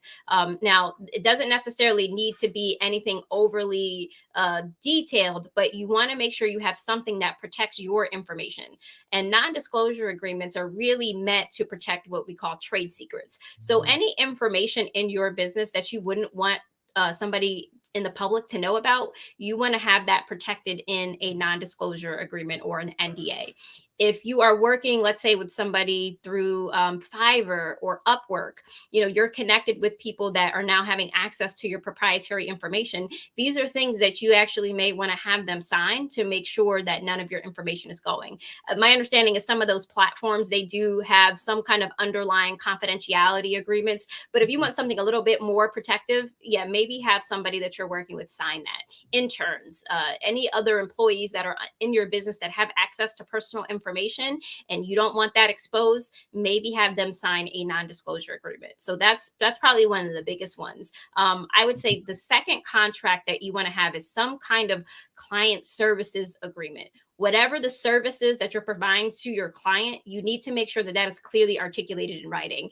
And while I think this is probably one of the most important documents, I see so many entrepreneurs in business that don't have contracts for these sort of things. Yeah. One of the reasons why this is important is, number one, it makes things just clear. If you're doing business with someone, you want to be clear about what the business is. How much is it going to cost? How long is the project going to take? Is there a late policy? Like, there's a lot of things that you want to think about. And so when there's ambiguity and when people don't understand stuff, that's when you get into trouble. That's when people get mad. That's when people do chargebacks and potentially even move forward to litigation. And so to avoid all of that stress, have a client services agreement and you map that out. Be clear about what it is that you're offering, when you're going to offer it, how much the services are going to cost, and so that there's no confusion. And when you do that, that's going to make things so much easier for you and your client. And let's be honest, like, you look more legit, like, oh, they got a contract. I better be right. Like, people like contracts, they're official. So having a contract also just adds some level of legitimacy and credibility to your business as well. Again, they don't need to be complicated, but you do want to have something that outlines this. So I usually recommend people like coaches, for example. If you have a coaching program, usually you have a landing page that says, hey, my program is going to do all of these things for you, and this is how much it's going to cost. So take that landing page and just put that information into a contract. That's pretty much what you want to do. That's a great way to think about it. That simplifies it. Okay, let's talk a little bit about trademarks. What are they? Why are they important? Yes. So trademarks are very important, especially when we're talking about legacy. So in my business, I focus on two aspects when it comes to business law: business building and business protection. And trademarks is in the area of the business protection. So trademarks are used to really protect your business name, or your trade name, if you will. So if you have something that you are using in your business and you don't want someone else to use it, that's probably when you want to use a trademark. But everything can't be trademarked. So trademarks are meant for trade names. So myself, for example, my business, Black Esquire, that's an LLC. But it's also a name that I use, the Black Esquire this, the Black Esquire that. Because that name is something that I don't want other people to use, I have trademarked it. Okay. So that's what you want to trademark: things that are tied to your brand. Taglines, for example, things like that are things you want to trademark. But let's say you're somebody that's a little bit more visual, and maybe you have a logo. You can trademark a logo as well. You can also trademark sounds. So anything that is very specific to you and your business that you would not want someone else to use, that's what I would recommend people trademarking. And there's a separation between the business entity name and the trademark name. They can be the same, but they don't necessarily. So one of the most common questions I get from entrepreneurs, especially those that are in that coaching, speaking business, they'll say, well, my business name is this, but I go by, like, the best person the best person in the world speaker, like whatever their name is. And so they want to trademark that. Don't trademark that, because you probably won't get it. It's kind of weird, but trademark something that works for you. And so if that's something that you want to be known by, it's your trade name, it's something associated with your brand, then you trademark it. But here's the key, and I'll give you guys a little quick tip. When you file the trademark, especially because you're the owner of the brand and you want that brand to be protected, make sure that your business entity is also an owner of that brand. Because what happens is sometimes people will file trademarks, or they use LegalZoom, God forbid, and LegalZoom is, trust me, you don't want to use them. You want to file it with an actual trademark attorney like myself, so that they can protect your assets properly. But it's not something that you want to have in your personal name only. You want to have it in your business name, because that's also going to really create that shield of protection. When you create your business entity, like your LLC, that's a limited liability company, which means you are protected under limited liability. But if you go ahead and file this trademark and it's under your personal name isn't protected, but your business is. So if you get, some issues with trademark infringement, or somebody else using your mark and things like that, it's going to be a little bit more complicated to protect your brand if you filed it under your personal name. So that's just a suggestion, no legal advice, but that might be something you want to think about. Got it. Okay. Funny question relating to that. What about instances where the thing that you're looking to trademark is your name and another company is using your name? Think like Blue Ivy, and someone's actual name is Blue Ivy. So in those cases, when it comes to trademarks, I always tell clients, first you want to research, and I always do this because I'll get clients that are really like, no, this is the name that I want, and this is the brand, and I've been using it forever. And sometimes I have to do some searches, and I'll say, it's probably not likely you're going to be able to get this. So either you want the name or you want to maybe change it, because you're really the brand. That's the one thing I always tell people, especially if you're in this service-based industry. Usually you're the face of the brand. And so does the name really matter so much? It's more so that it's connected to you. But Right. yeah, if you want to trademark your own personal name and it's something that's already trademarked, it's really about what class you want to use it in. And so trademarks are very specific about the classes. So for example, if you want to trademark something in education and entertainment, that is under class 41. That's a very common class. And so I actually just had this issue come up with another client where there was a mark with the same name and they've been using it in a different class. And so they filed it in something else. So there's still possibilities to get your trademark granted in a different class, but really it all comes down to confusion. That's what the US Patent and Trademark Office is going to look for. Is there going to be some potential confusion in the market if somebody sees this name and then sees that name and they think they're the same thing? That's really what that's what it comes down to. So I like to give an example of Dove, for example. You have Dove soap and you have Dove chocolate. Nobody's really going to confuse chocolate for soap. So they're both okay, even though the names are the same, right? And they're in different classes. So those are things that you kind of want to think about. So if you've got a name and your name is maybe already trademarked or it's connected to another celebrity, yeah, good luck, because those are going to be very, very difficult, because typically the celebrity has already kind of taken over the space, but it's not impossible. Got it. Okay, cool. So making sure that you're trademarking your business is all a part of kind of managing and really supporting and making sure that your estate is protected. But there are a lot of misconceptions about estate planning. Like one of them, don't you need a lot of money to have an estate plan? It's so funny. I get this all the time. And I'm thinking, no, estate planning isn't just for like rich people. And I mean, let's be honest, we're all rich somehow, right? We've got wealth to transfer to our next generations. But really, estate planning is about planning for the future or in case of an emergency. That's literally what estate planning is about. So especially if you have children, and that's usually my target clients, people that are married, people that have kids, right? They have something that they want to leave now to the next generation. Well, you want to protect yourself. So what would happen if you got in a car accident and you were, God forbid, on life support and you didn't have documents in place that said how you wanted your, your assets to go? There are a lot of things that go into a default, meaning each state has what's called intestate laws. Those are laws that go into effect if you die without a will or you don't have any type of information. If you don't tell the state what to do, they're going to do whatever they want to do. And that scares me. I would not want to leave, guardianship of my children in the hands of the state. They don't know anything about me. And so one of the great things about estate planning is it's not just about money. It's about your loved ones and protecting your assets for the future. So think about estate planning as just planning in case of an emergency, not planning to save your money. That might help. That might help a little bit. That makes a lot of sense. Okay, let's shift gears a little bit. Can you tell us a little bit about your Biblical Business Builders membership that you'll be starting in 2024?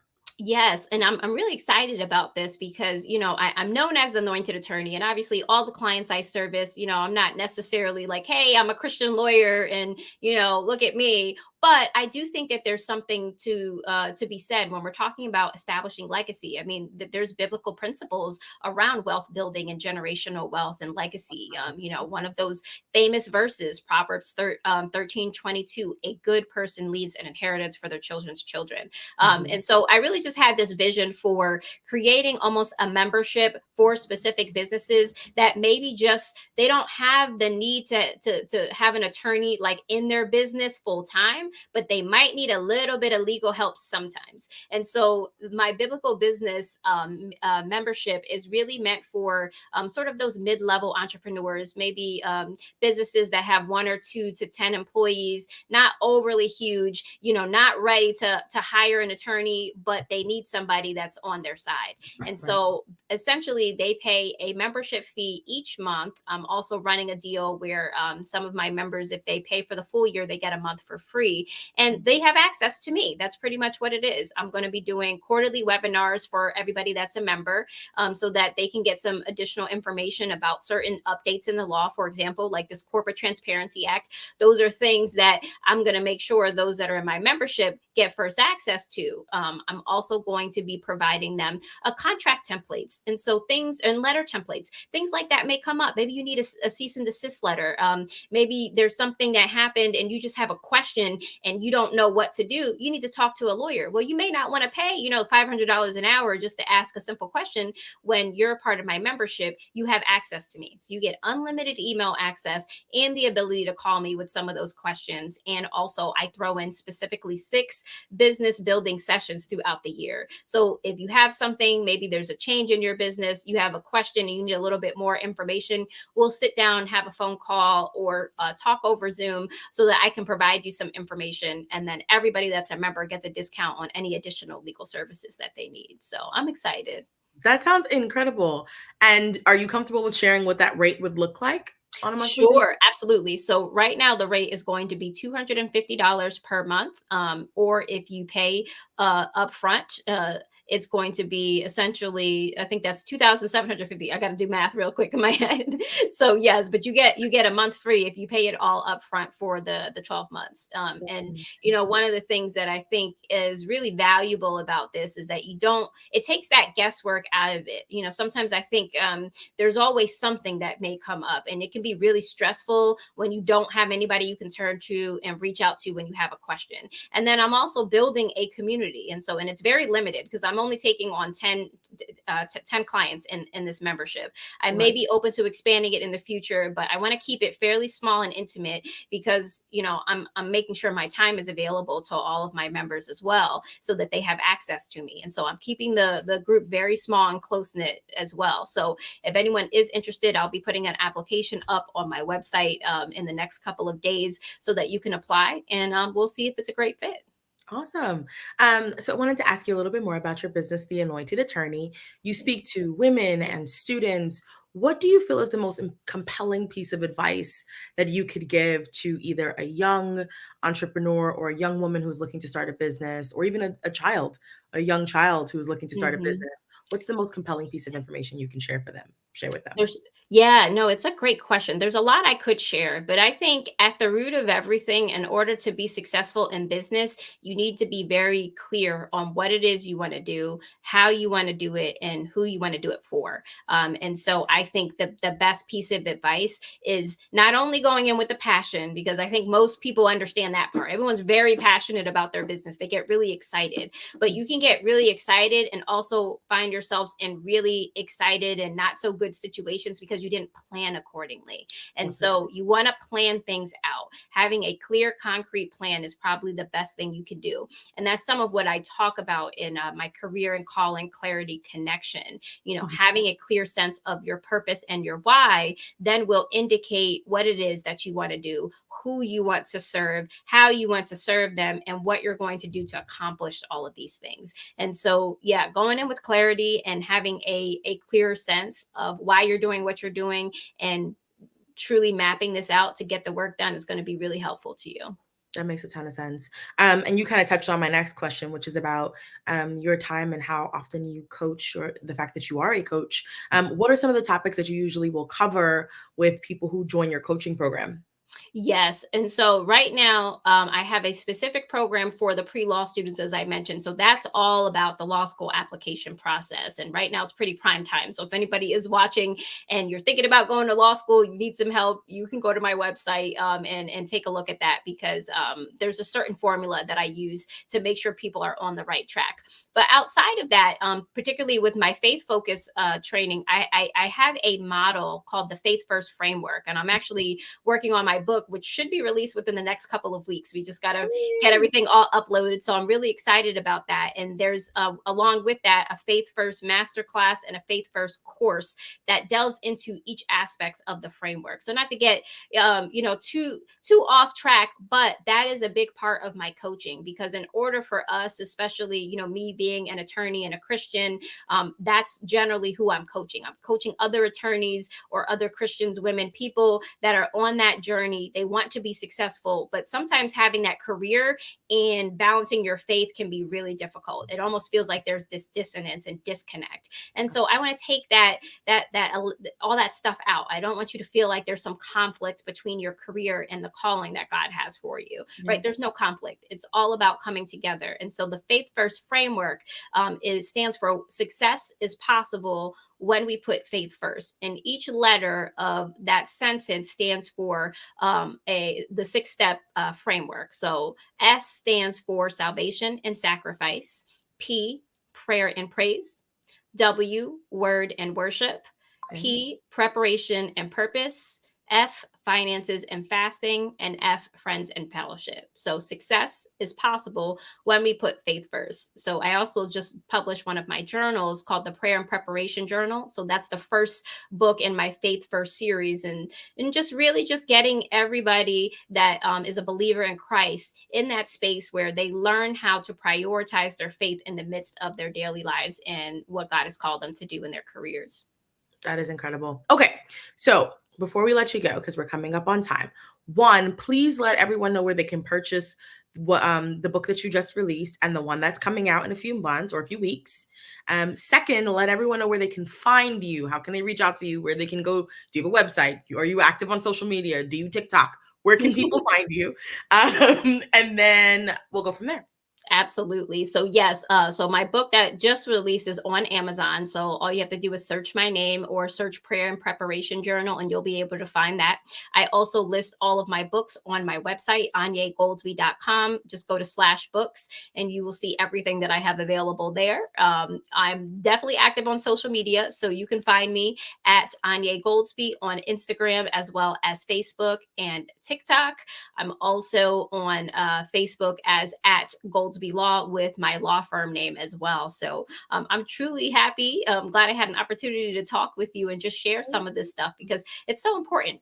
Legacy and building like Black business, whatever it is that you're doing, you can build all you want. But if you don't protect what it is that you build for legacies and generations to come, it's kind of lost. Yeah, definitely 1000%. Anya, thank you so much for joining us this evening. It was great talking to you. I really appreciate you sharing all of your insight. Genius Thank you so much. Of course, genius is coming, and I'll see you on the other side. Bye. The Black Business Expo's mission is to raise funds for high school seniors going to college or K-12 entrepreneurs. The expo is a fundraiser for students. You may go to www.blackbusinessexpousa.com to donate to the scholarship fund or use the Cash App that is floating around the bottom of the screen, $BBXUSA. Again, the website is www.blackbusinessexpousa.com or the Cash App, $BBXUSA. Our goal is to give laptops and up to $5,000 to 10 students. Students who are interested can register online at www.blackbusinessexpousa.com. Every dollar counts, so we want to remind you to donate to our scholarship fund. We also want to thank our Black Business Expo USA sponsors for December 2023. Our sponsors are NC100, Moody Capital Partners, Suede Soul, Lotus Richey Coaching and Training, The Hello LLC, 5-Star BDM Media, Carolina, Virginia Minority Supplier Development Council, Step Management, BHS and Associates, Marjorie McLean Foundation Incorporated, Genius is Common, Earth Essentials, Mullane Shania Global, Executive Women's Success Institute, The Quality Coaching Company, Superwoman Business Services, Creative Force Studios, Lee Entertainment, Artistic App Design, Black Business Expo USA, Genius is Common, and I'll see you on the other side.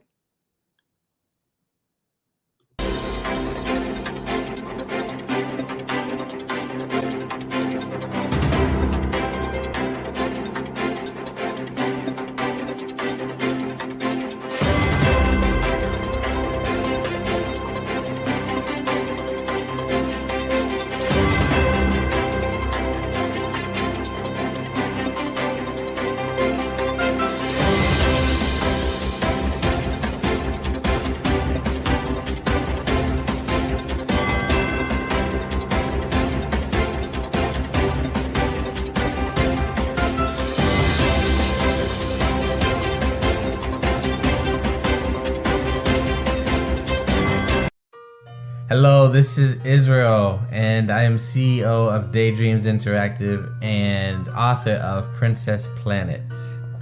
So, genius is common, and as a kid, I loved to daydream. Even as an adult, I loved to daydream.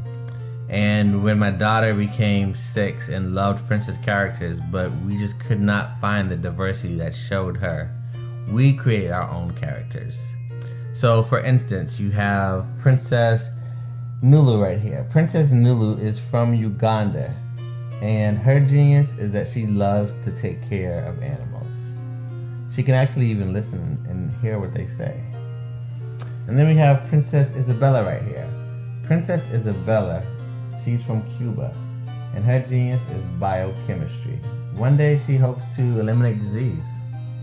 Then we have Princess Nia right here, and Princess Nia is based off of my daughter, and she is what she wants to be, the greatest dancer alive. So that's her genius. So what's your genius? My genius is my imagination. Genius is common. In the heart of America, there are dreams waiting to be realized. Dreams of owning a home, creating a haven for families, and building a future. Yet, there are 13 million mortgage-ready home buyers and nearly 20 million renter households who have the credit and income to qualify for a mortgage but remain left out of the home buying process. These potential home buyers are in urban and rural America, where dreams should flourish. The big banks, the giants of finance, have all exited the mortgage lending business, decreasing their lending footprints across America. They are no longer present and active in these communities. Instead of offering opportunities for home ownership, some of these banks have chosen a different path. They have decided to become mega landlords. They have chosen to invest billions of dollars in rental homes, leaving potential home buyers with fewer options and stuck in a cycle of renting without the chance to build equity and create a legacy for their families. Here is the shocking truth. A report issued by the Home Ownership Council of America revealed that if lenders were to step forward and serve this underserved market, they could conservatively increase their loan volume by $1.5 trillion. $1.5 trillion. This is $1 trillion business opportunity, ripe for the taking.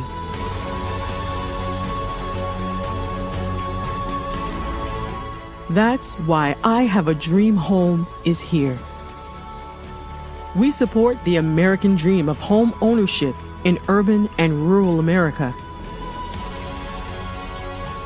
We believe in the power of social consciousness and the impact it can have on people's lives. Investing in urban and rural America is not just good business sense. It's a moral imperative. Our mission is clear. Become the go-to mortgage lender in these communities. Create a pathway to home ownership for all Americans, breaking the cycle of poverty by empowering families to build wealth, stabilizing our communities, and taking pride in our country. I Have a Dream Home. Unlocking dreams, transforming communities, and rewriting the story of American home ownership. For more information, scan the QR code or visit our website at www.ihaveadreamhome.gold.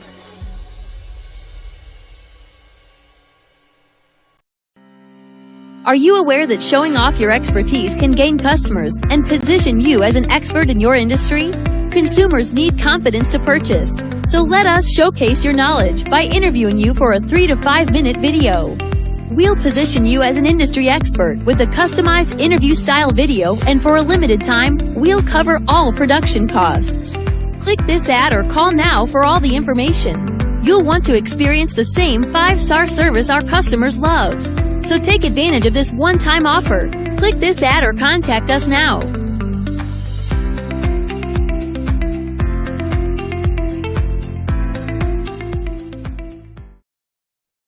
Hey everyone, it's Grant McGaw, CEO of 5-Star BDM and host of the award-winning Follow the Brand podcast and TV series, where I help you to build a 5-star brand that people will follow.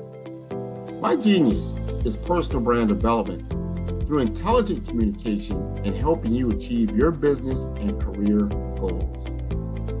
I am a requested speaker on digital technology and brand development issues. I want to work with you to increase the value of your current opportunities while attracting new ones. Every one of you is unique, and we all share challenges that can be addressed through smart branding. As a superconnector, I work with you as an executive coach to guide you along the complicated business and career development road, providing the enhancement tools and information you need to succeed. Together, I will help you succeed in today's challenging business climate. I will evaluate and measure your progress. Best of all, I am right alongside you every step of the way. Build the brand called you. Genius is coming. Sometimes you got to hear the news from the Black perspective, and more specifically, Black publishers. And that's exactly why you have to download the HeyTie app, the largest mobile app delivering breaking news, videos, and podcasts from 200 of your favorite Black publishers. Yes, 200 Black publishers delivering news as it happens, literally all in one app. Go to HAYTI.com or download the app in the Google Play Store or Apple App Store. It's completely free, along with information that you can trust, so go check them out. Artist to me is a creative expression of something from nothing. You know, it explodes onto the canvas, or it explodes on in my work. One of the things that I try to do more than anything is I try to just give the lines and the movements and emotions and expressions into what I do. Art really means to me a chance to express how I feel deep down inside. Most of my art begins as a thought that I might have, you know, whether it's sports, whether it's history, whether it's a woman or a man. It pretty much starts as an idea of thought before I get into the actual image of what I'm going to draw. I do a lot of historical pieces. I was a history minor in college, and I love to do history pieces. And a lot of times I'm thinking about history, and then I try to make that history impact you as you look at it. That's one of the reasons I do pictures so large. You know, people ask me, why do I do the pictures so big? And I tell them, I want the piece to impact them as they're looking at it, to kind of dominate them, dominate their space. And most of my pieces I try to do off page. I don't try to do anything that's going to be in those four corners or in a square. And I want your imagination to be a part of the piece that you're looking at.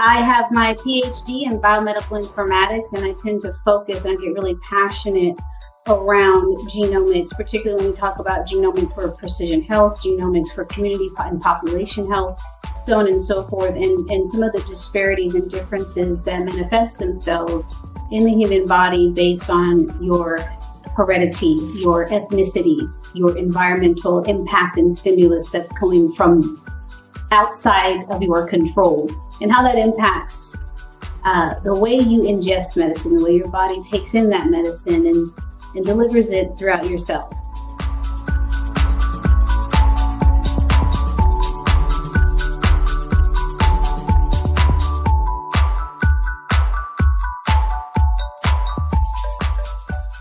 even though the drug is the same, the dosage is the same, the age, weight, blood pressure, all of these other vital signs may be the same, but the drug may manifest itself differently between these two demographics, just simply based on the differences in their genetic history and their genomes.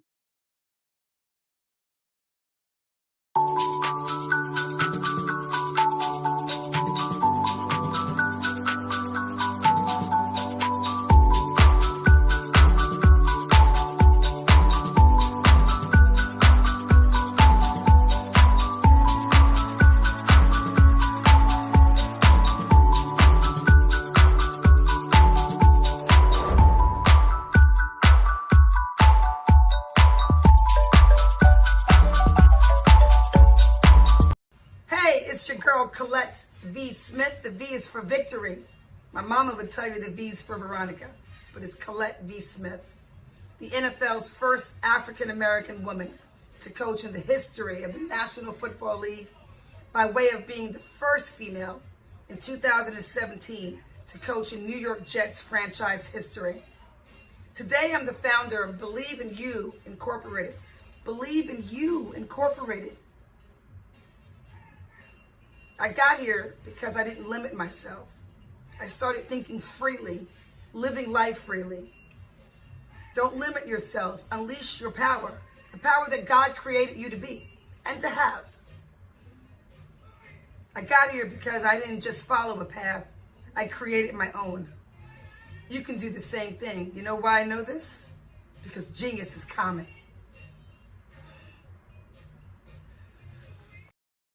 The Black Business Expo's mission is to raise funds for high school seniors going to college or K through 12 entrepreneurs. This expo is a fundraiser for students. Please, you may go to www.blackbusinessexpousa.com to donate to the scholarship fund or use the Cash App at $BBXUSA.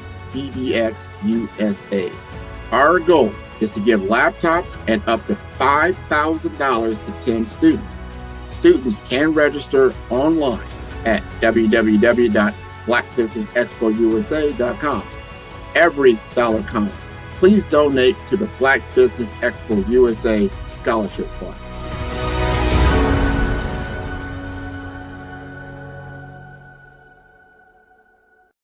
I am from Washington, D.C., but I was raised in Durham, North Carolina. I came to Durham when I was about 5 or 6, and then I traveled back and forth to D.C. because it's where my people are from. One of the unique things about my family is my mother, she's also an artist. She does quilting, and she does a lot of artistic things. And then my son, he draws with both hands, his right hand and his left hand like I do. So that's kind of a family trait. And then my other son, he's a videographer, and my daughter, she works, she's a regional vice president for Sunglass Lab. When you start out drawing and sketching, you want to continue to explore, each avenue. I do pastels, I do pen and ink, I do painting, I do acrylics. I haven't done oils yet, but I try to do all facets of art. What I say to a lot of times to people is, you can't put yourself in a box when you're an artist. You have to explore. And over the course of my life, I've tried to explore different mediums. I also do sculpture as well. I choose my subjects by the intensity that they have in their faces, or the intensity that somebody is moving, because I do more than portrait drawings. I also do I do abstract, and then I do figurative drawing also.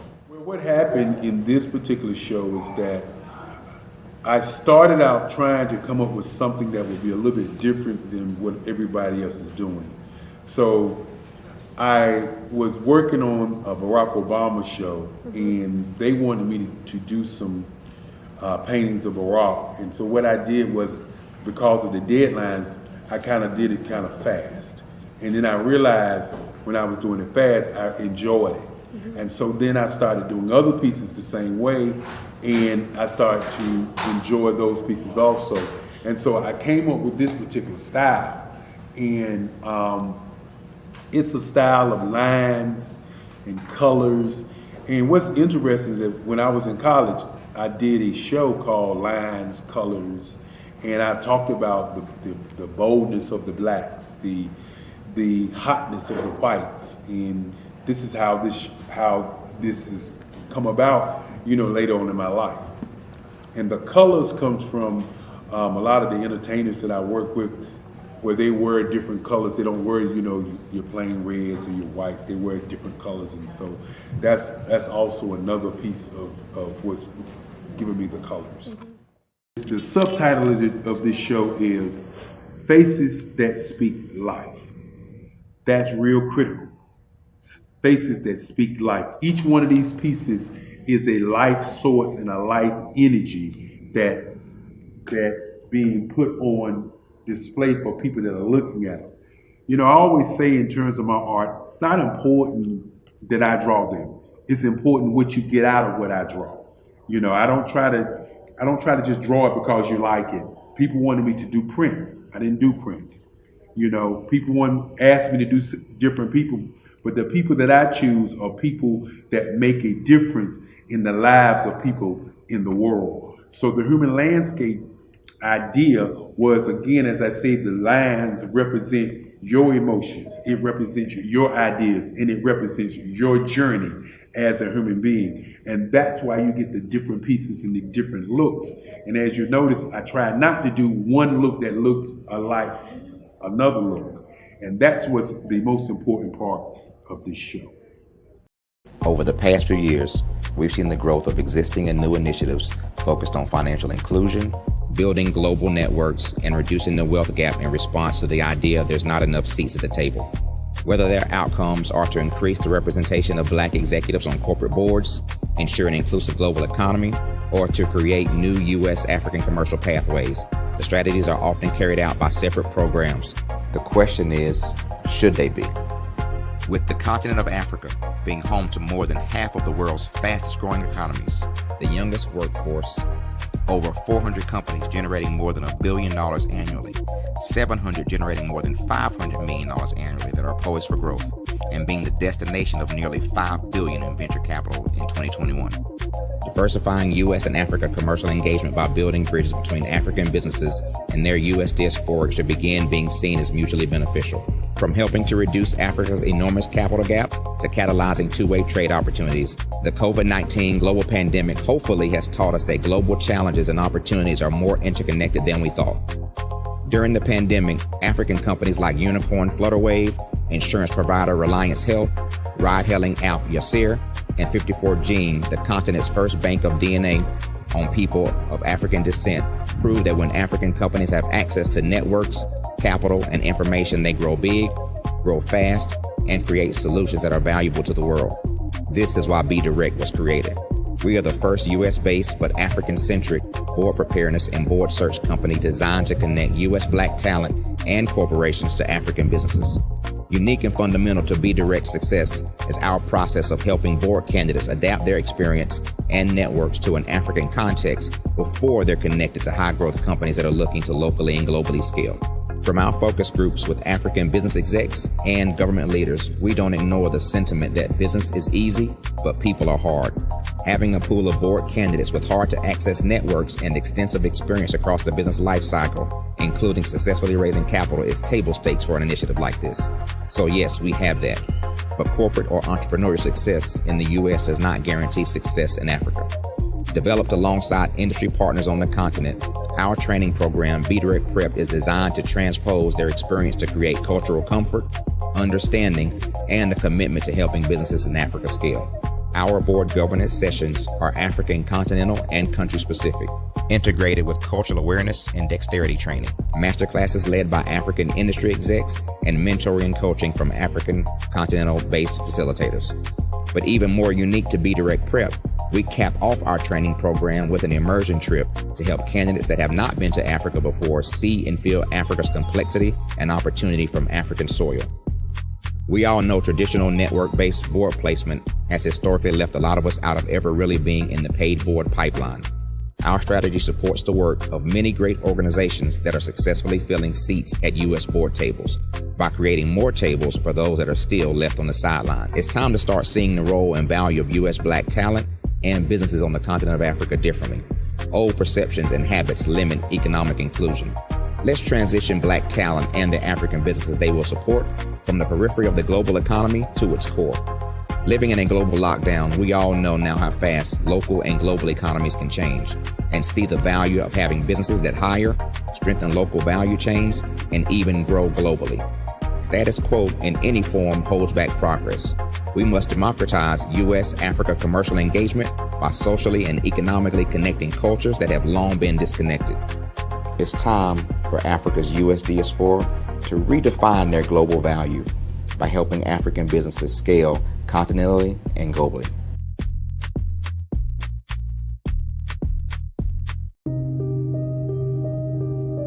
The Black Business Expo is changing my life. This year, they are giving away laptops and even $5,000 in cash to students just like me. I'm Alexis, and I want to go to college to fulfill my dream of becoming an entrepreneur. Help the Black Business Expo going to www.blackbusinessexpousa.com and also becoming a vendor, a sponsor, or donating.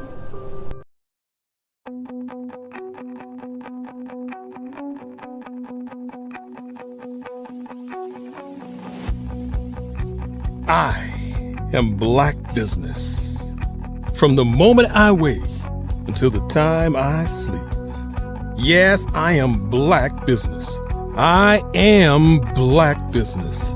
Tell me, are you Black Business? I am Black Business. Do you support Black businesses? Listen, I support Black business because I am Black Business.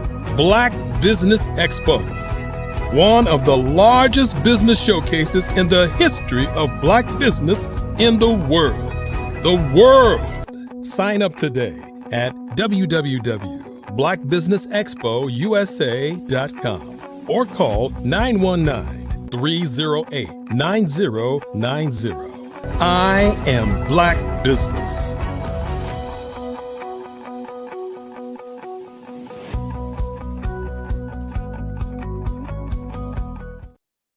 Good evening, business owners, entrepreneurs, thought leaders, and corporations. Welcome to the Black Business Network. My name is Marak Hicks, and I am your business moderator for this evening on the Black Business Network. The Black Business Network is a 24-hour business network showcasing Black businesses, business owners, entrepreneurs, and thought leaders worldwide. We have speakers from North Carolina, London, Singapore, Africa, Japan, and cities all over the United States. The Black Business Network is a global community sharing its business knowledge to empower, inspire, and educate businesses about business. Our next speaker this evening is Stan LeConte. Stan L. LeConte was born and raised in Queens Village, New York. He has two daughters, Brittany and Cheyenne, and a son, Nathan. After high school, he took an opportunity to play football at Chowan College in Murfreesboro, North Carolina, but due to an injury, he had left and moved to Florida, where his parents relocated. He finished his bachelor's degree in finance at Florida International University. Stan has always worked as he pursued his college degree, but after receiving some advice from his mentor, he decided to complete the CFP, Certified Financial Planner, designated course at Barry University. This was his gateway to the financial services world. Stan began his career as a financial advisor and is currently 15 years in his profession.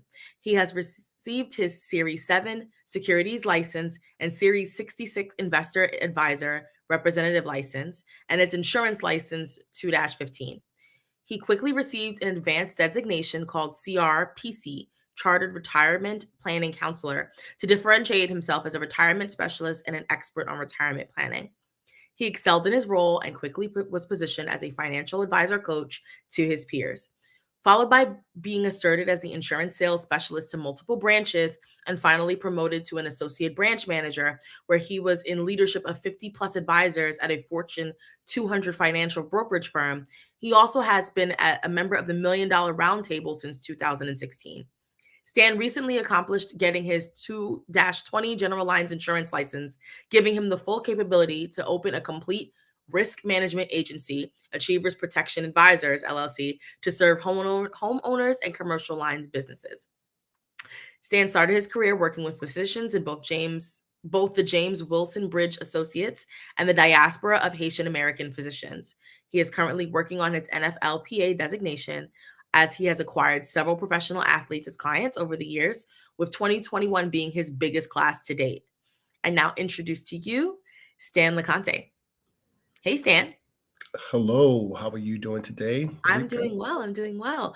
Thanks so much for joining us this evening. Thank you for having me. It's a pleasure being here, and I want to thank Black Business for allowing me the opportunity tonight.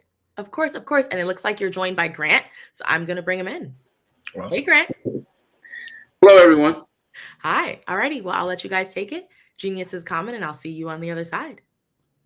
Thank you. How are you doing, Stan? I'm doing fantastic, Grant. Thank you for having me on the show. And, as I told you a little bit earlier, a little bit under the weather, but I'm getting over it. The flu season has been rampant so far. Well, I appreciate you taking the time and that you are well enough to go ahead and to give us some wisdom about what your experience has been in the financial planning world. I am impressed with you. We've worked together now for a number of different years, number of different associations. And I never cease to be amazed about some of the things that you do. So talk to us a little, we'll start out just understanding the current state of financial planning, some of those trends, development. What are you seeing in the field recently? Very good, Grant. In the world of financial planning and advice, we've seen several notable trends and developments in recent years. One of the most significant shifts has been towards a more comprehensive, holistic approach to financial wellness. More people are seeking advice just beyond the investments and the retirement planning. Clients are increasingly seeking comprehensive guidance that encompass more of like broader goals and life aspirations. Addressing things like debt management, budgeting, insurance needs, and even non-financial factors that impact their financial well-being, such as their health and wealth, their family dynamics, mortality, and those things alike. So, we seem to delve into more areas like resolution conflict in some areas with small business owners and family members and spouses in a lot of those ways. So this holistic approach allows for financial advisors and planners to provide a more tailored and impactful way to provide advice. That's interesting. I mean, I know the landscape is constantly changing. Money is fluid. Money is fluid in a number of different ways. We try to save and do our things. And, finance has been a challenge for a lot of different people. You have attained a certain designation that I'm not that familiar with. Maybe our audience isn't that familiar with. And we need to understand what that is. What is a certified financial planner or CFP? Cool. That is a designation that holds a significant importance in the financial planning profession. The CFP, which means Certified Financial Planner, is widely recognized as a symbol of excellence. It's like the gold standard in our profession, in our field. So there are several reasons why getting a CFP designation is crucial for all of us in the field. First, it represents a commitment to high standards, ethical behavior, professionalism, and the CFP board is not playing. You have a high level of stringent ethical standards that you have to adhere to even before you even get to the exams. You have 300 plus hours, 2 years of apprenticeship before you can even think about doing the exam. So it ensures clients their best interests are always the top priority. Secondly, CFP professionals undergo rigorous training and examinations, which equip us with a comprehensive understanding of all topics: retirement, estate, tax, in deep areas. Even though I'm not an attorney, I can talk about estate planning on that level, even though I'm not a CPA, I could talk about taxes on that level. So the knowledge that allows for us a deeper, broader perspective to inform clients on their financial goals and allows for the best advice possible.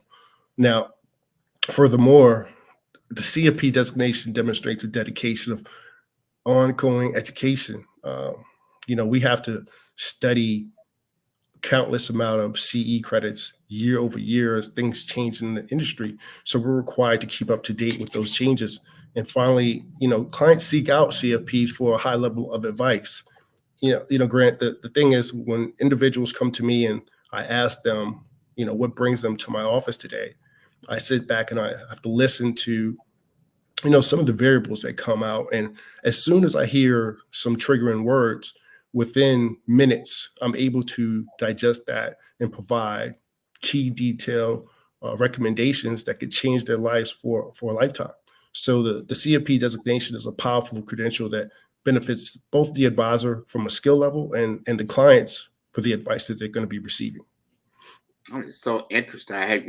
Thank you for giving me the understanding, the underpinnings of what that designation is about. And in the African American community, we've been challenged with coming through a lot of different financial challenges. And for you to have that designation, what does that mean for you as an African American on the Black Business Network to have that designation? Well, to say that only 2% of the CFP nation are men of color, men and women of color. Out of 92,000, we stand at 2,615, and me being one of them. The response is we need increased diversity within the financial platform, including representation of us.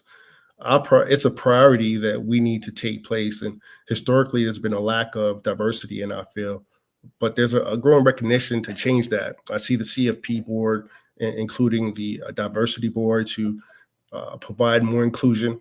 They are providing more scholarships and the opportunity to be a financial planner. Now, the daunting task of being a CFP is the 300 plus hours you have to put in while you're in your profession to obtain the degree. I mean, you have to have a level of dedication, which many of us may not have because we're raising families and we have businesses that, we work from 8 to 8 or 7 to 12, whatever it may be, to make sure that it's successful, and don't necessarily have the opportunity to put in those hours to acquire that CFP, and they're just not having the knowledge base to acquire that an opportunity. So African American representation among CFP professionals has been disproportionately low in our overall population. So the underrepresentation is due to a lot of factors, limited access, lack of awareness, and just not opportunity, unfortunately. So there are some encouraging signs, Grant, for us moving forward. But, I'd like to see more of us get involved into the space. I'd like to see more representation of CFPs at a higher level so that we're not underrepresented and that the community can feel comfortable in coming to us to provide them with needed advice for them to move forward. That's so important. We need to understand, we are in a capitalistic system and how wealth is calculated. And we need to understand that we have been marginalized through history up until, let's just say, the 1960s, 70s, not even to participate in the financial engine, even in the United States. But now, I'm probably the first generation of my family to be, or what I say, have at least have that opportunity to fully participate, where you're not being determined by law that you can't. And that was significant. But now we have maybe 2, maybe 3 generations that we can actually let's move this ball forward. When we say that, most people don't understand the definition of wealth. What does that mean? Real estate? Insurance? Do you have stocks, bonds? And when you start looking at like, wow, I don't have real estate. Insurance, I don't think I have any of that either. Stocks and bonds, are you kidding? So you're already starting from a state of no wealth. Help us understand financial literacy from the lens of a CFP. Well, I know we only have 30 plus minutes, and I can go on for a few days about this topic. I'm very passionate about the financial literacy state and where it stands today. Financial literacy in America, while it's still improving, has room for a lot of growth. Okay, a lack of financial literacy can lead to a lot of different things, and we learn heuristically, right? Unfortunately, the less fortunate learn heuristically, and it's going through trial by error, and finally getting to that road where other people learn things at the dinner table at a very young age. So being that it's not taught, it provides a lot of financial instability in our community. So, when we examine the disparities between different racial and ethnic groups, we do find variations in financial literacy rates. Unfortunately, studies have shown that African Americans tend to have lower levels of financial literacy compared to their counterparts. That's just where it is at this point. And these disparities can be attributed to various factors, including educational opportunities, access to financial resources, and historical inequalities. And what I've done to take it upon myself, Grant, is I have a program that I've created to reach the masses.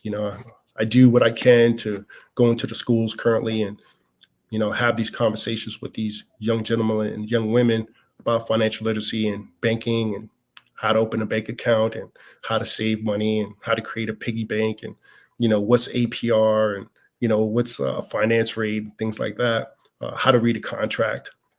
However the case, it's one or two people at a time are getting touched, and I want to reach people by the masses. So I've created a program that can actually touch a lot of people and raise the aptitude in the areas of financial literacy, hopefully in droves.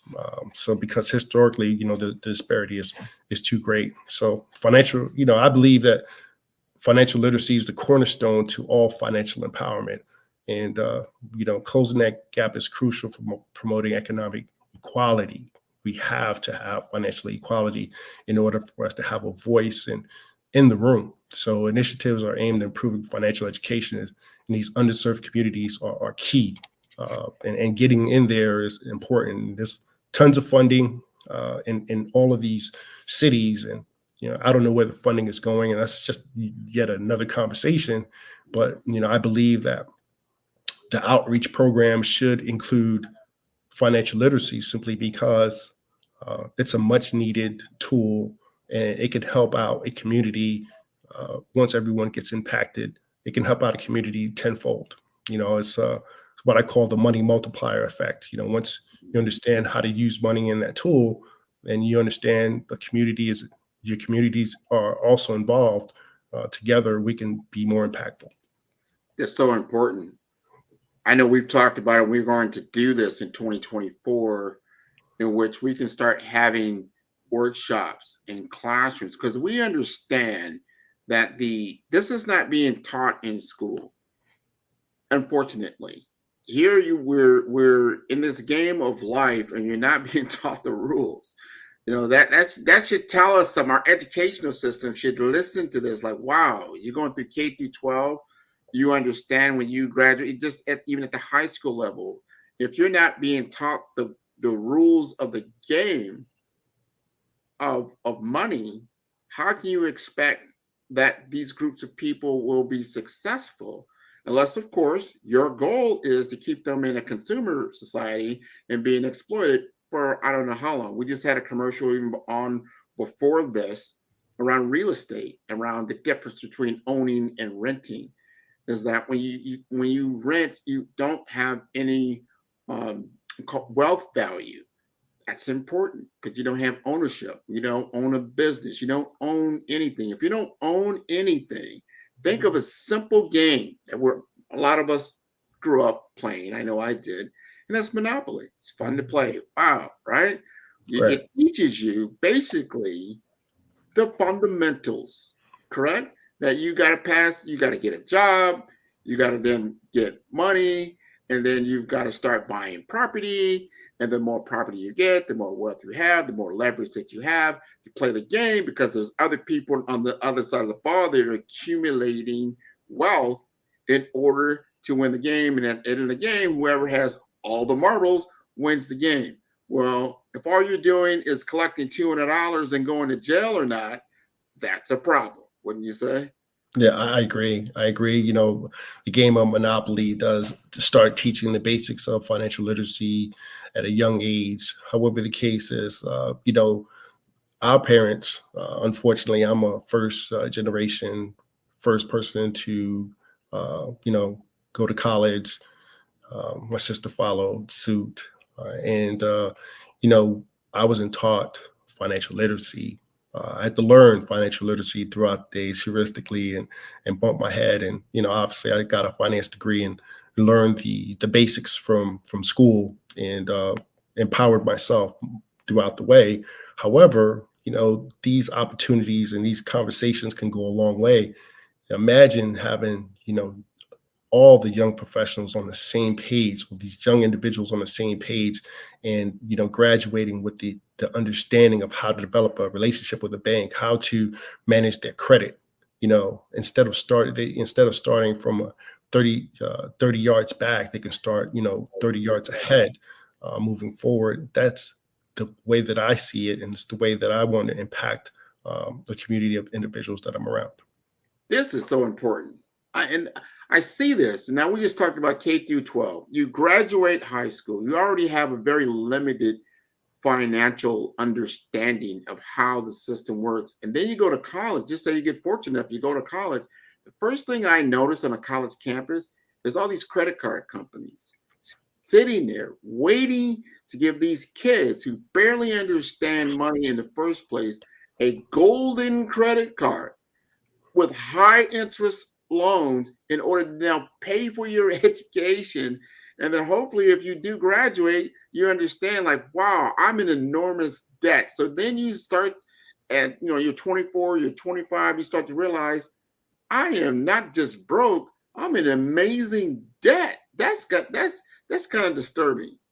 Very disturbing. So, you know, you compound that with the student loans that they're getting, and then the predatory, well, I shouldn't say predatory, the credit cards that come around that gives them the opportunity to spend, you know, a couple $1,000s before they even graduate.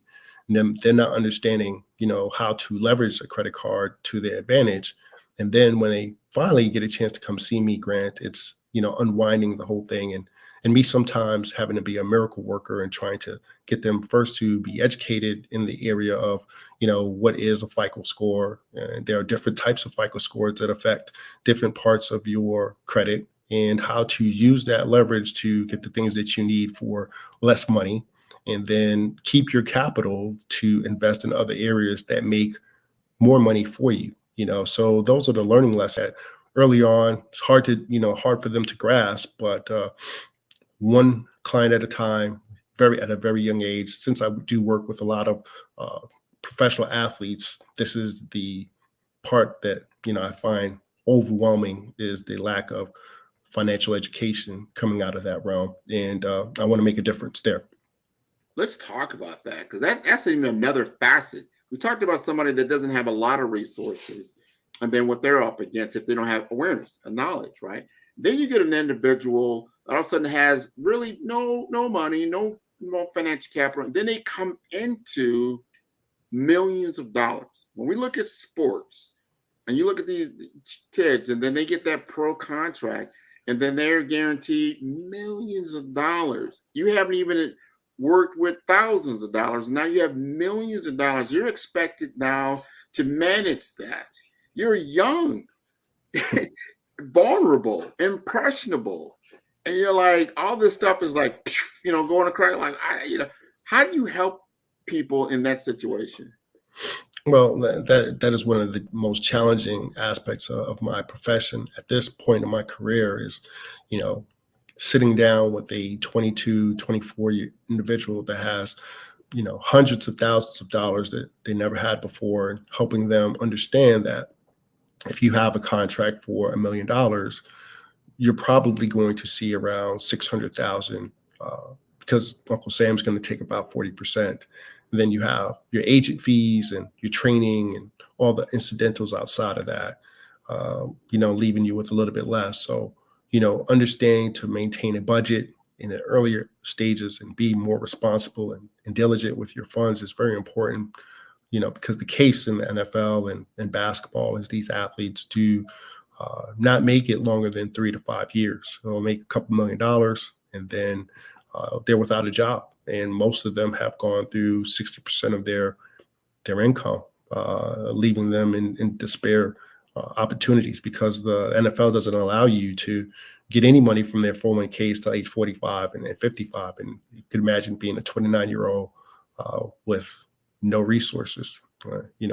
It's a daunting and a way of Great Depression at that point. So my job is to start early. That's why I want to get to the kids at the middle school age and start teaching them. So by the time they're high school athletes or, high school graduates, college graduates, that they have a strong grasp of financial literacy so that our conversations can be more impactful and I can help them further along in their journeys.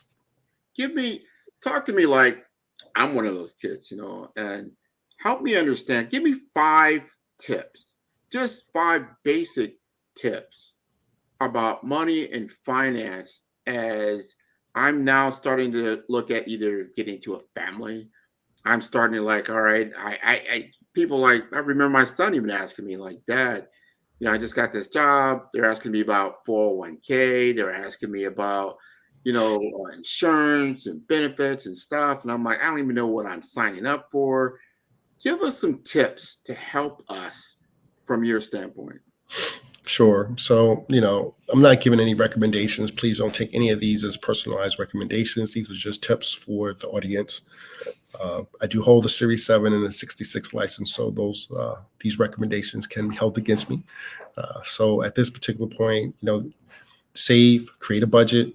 Even if you have to go on Excel and do your debits and credits on your own, if you don't want to pay for a software or a program, create a budget, stay within that budget, save at least 20% of your income, 10 to 20% of your income. There are investment vehicles like Roth IRAs and insurance products that you can put your money in that will help you compound those dollars year over year. And if you start at a young age, by the time you're 65 years old and ready to retire, you should have a significant nest egg if you've done it consistently. And those dollars should be tax-free, so always look for tax-free vehicles to invest in. Always seek professional advice from a CFP or CPA or estate planning attorney when it comes to your overall financial planning aspects. And, before you make any big decisions, look at the pros and cons to any of those decisions and seek some advice to make sure that you're doing the best for yourself moving forward. 100%. I remember my son came home and he had signed his contract to buy a car.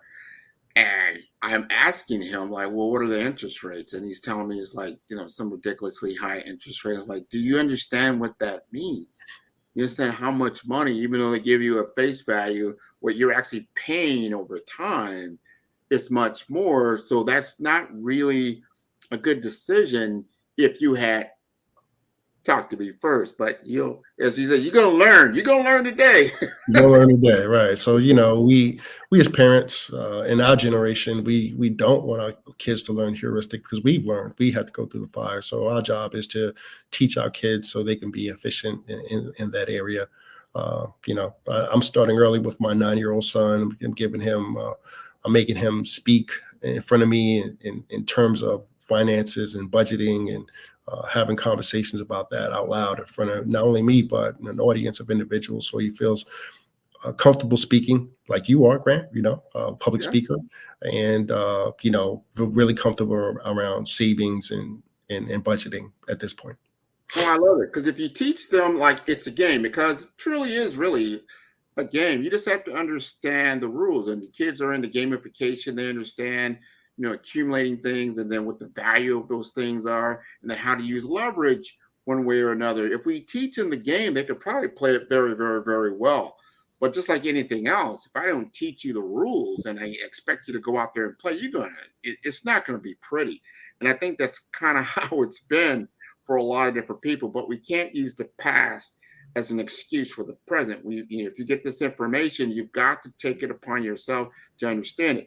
Because one thing we talked about or haven't talked about is this artificial intelligence and AI in the field of financial planning.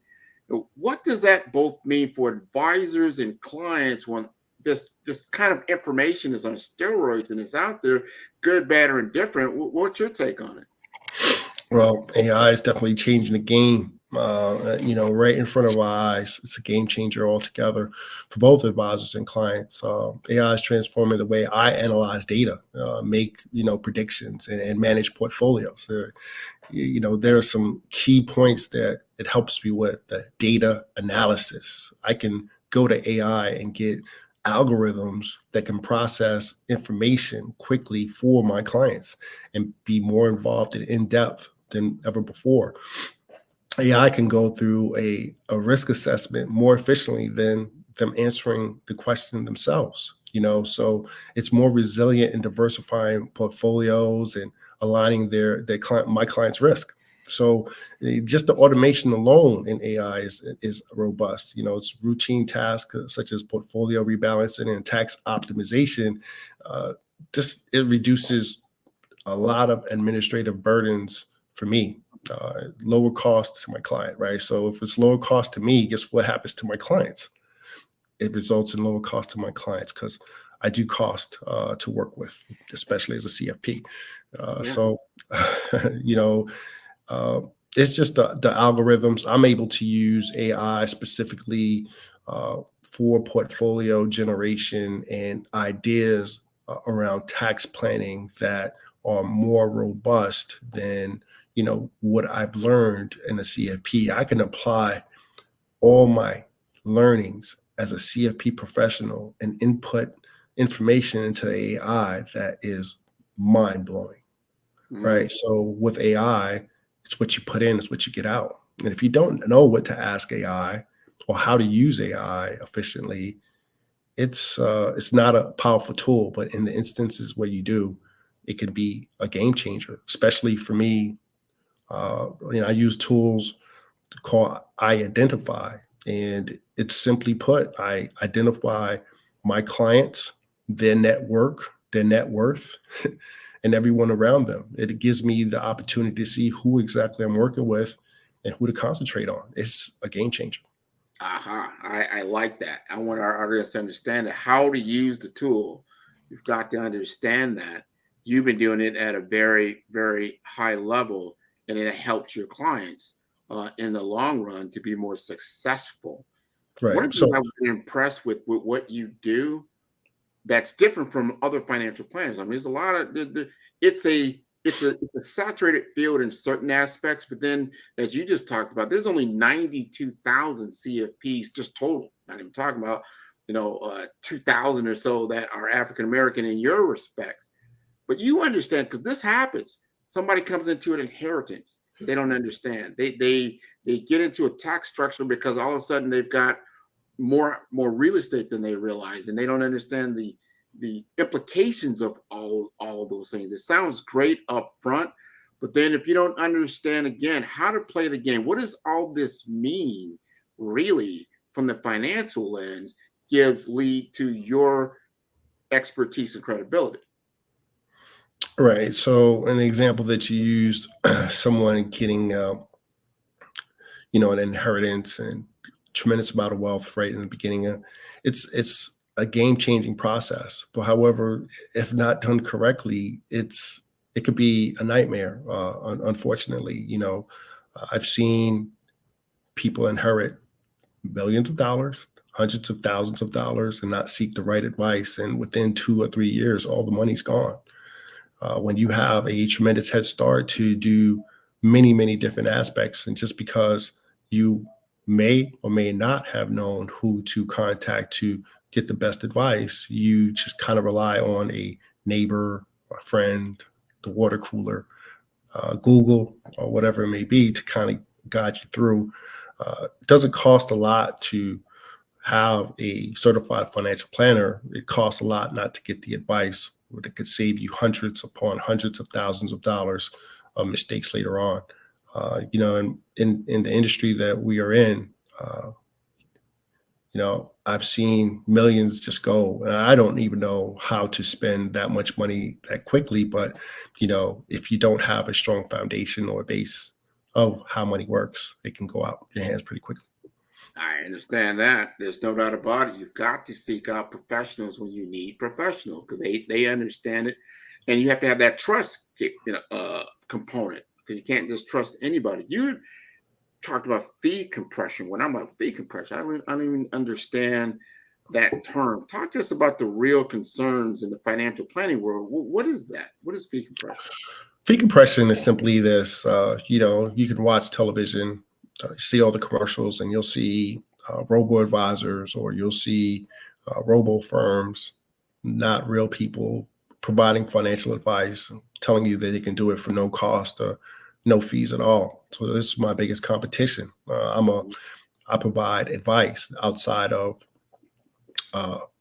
investments and retirement planning. I provide holistic, comprehensive advice on every aspect of someone's financial life, taxes and estate planning. And fee compression is a real concern in our industry. It's important for us planners to effectively convey the value that we provide to our clients, right? So it's a value game. So I can tell you that I am worth the fee, but I have to show you why, in X's and O's right in front on the chalkboard, because I have to demonstrate my expertise. And one of the things that having a CFP designation allows me to do is to go in at a high level, with anyone, CPA, estate planning attorney, asset protection. I can go in at a high level and demonstrate my expertise and provide personalized advice to lead to higher returns and a lot of risk mitigation. So that's very important to understand, because, if someone tells me to do my job for free because they saw a commercial on television, I wouldn't find that fair, but they're obviously out there, but it's not the same service. That's what we need to understand. I don't believe I personally don't believe that anytime getting something for nothing is not a good strategy for my lens. If I'm going to invest time and understanding what's going on, I expect it to be an exchange. Because if I'm getting it free, that means it's worthless. That's what it means to me. Oh, it's worth nothing, so it's free. If it's worth something, there should be a value attached to that. And then what you're saying, I think I heard what you were saying earlier. Like, you listen to some of these commercials, but there is a fee. You just haven't got to the point where you understand what it is. By the time you find that out, you might find that you're paying a much higher fee than you normally would. Because in most cases, that happens. In most cases, right? There's some hidden fees, and someone has to get paid somewhere. But for disclosures purposes, they can say there's no management fees, and they don't charge any management fees. But then there's some sub-account fee somewhere that was buried in the paperwork somehow. So they're going to get paid somehow, some way. No one does anything for free. They may not charge the same upfront fee that I may charge, or a financial planning fee that I may charge, but you're going to pay for it regardless, one way or the other.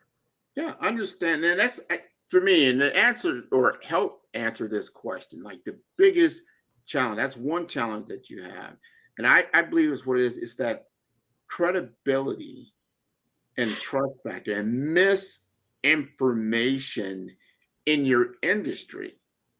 And it seems like, well, anybody can go and sell insurance. Here's some information on something you got to pop up. You're selling insurance. Or I remember when this was really big. It's probably still big now. We have these apps that you can place stock bets and things of that nature. And then people do it for a little while, and all of a sudden they realize it's not what you thought it was. Right.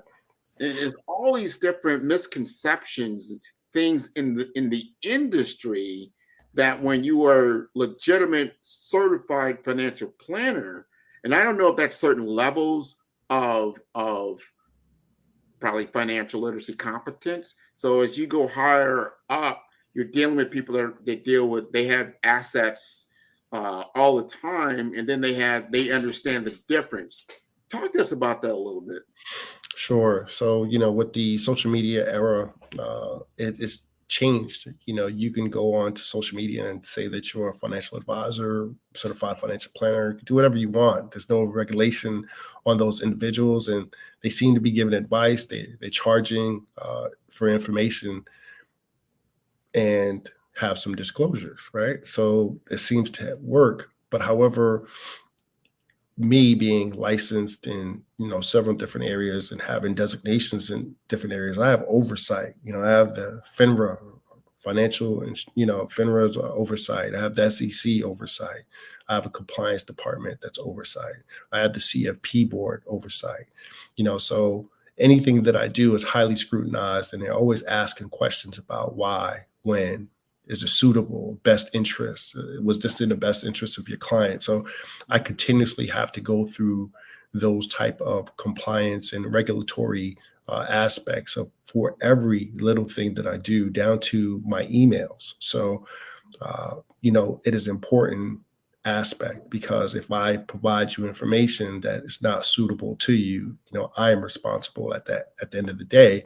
However, someone else who provides you information and you lose all your money, there's no recourse at that point, simply because there's no due diligence at that point on your end, and you're taking someone's word for it without doing your due diligence. And whereas me, I have to do all the due diligence, dot my I's and cross my T's, and make sure that it is in the best interest of my client. It's the oath that I've taken as a certified financial planner. Man, I'm so glad you demystified that. It's so important to understand who you're dealing with. And again, I caution everybody in the audience there. When something is, they say something for nothing, question that. You've got to question that, and then understand the difference between what a professional is doing, and there's a reason why they're doing it. And you've answered that why. So thank you very much, Dan. Thank you, Grant, again for having me. Again, a little bit under the weather, and I have to do this for Grant because he is an amazing, amazing individual. Thank you. Awesome. Thanks so much, guys. Stan, before we let you go, where can people find you or information about how to contact you and your financial planning business? Sure. I have a website called apw-advisors.com. It's my website for financial planning. I have the general lines commercial advice platform as well. It's called achieversprotectionadvisors.com.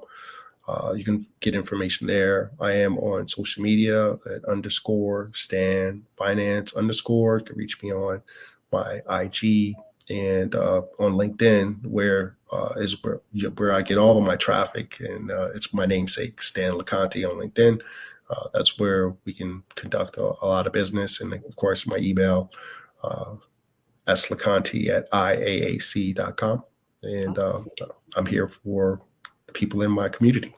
Amazing. Grant, I know you have a commercial, but where can people find you? You can find me at 5-Star BDM. That's number 5-Star, B for brand, D for development, Infomasters.com. You're going to see Stan talk to me on the Follow Brand. He was on my show about a year or so ago talking about financial literacy. Check it out for yourself. Amazing, amazing. Thank you so much, you guys. Genius is common, and I'll see you both on the other side. Thank you. Bye. The Black Business Expo's mission is to raise funds for high school seniors going to college or K-12 entrepreneurs. The Expo is a fundraiser for students. You may go to www.blackbusinessexpousa.com to donate to the scholarship fund, or use the Cash App that's floating on the bottom of the screen, $BBXUSA. Our goal is to give laptops and up to $5,000 to 10 students. Students can register online at www.blackbusinessexpousa.com. Every dollar counts, so we want to remind you to donate to the scholarship fund.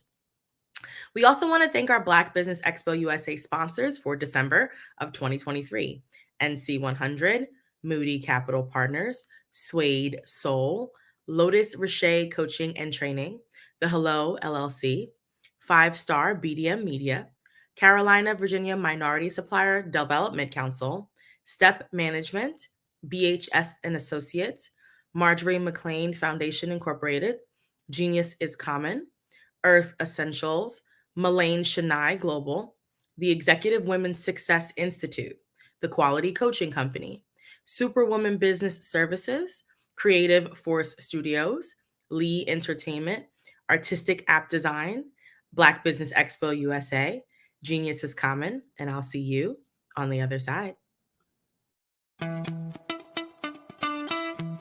How many times have you been asked to help someone you didn't even know? A student, a business entrepreneur?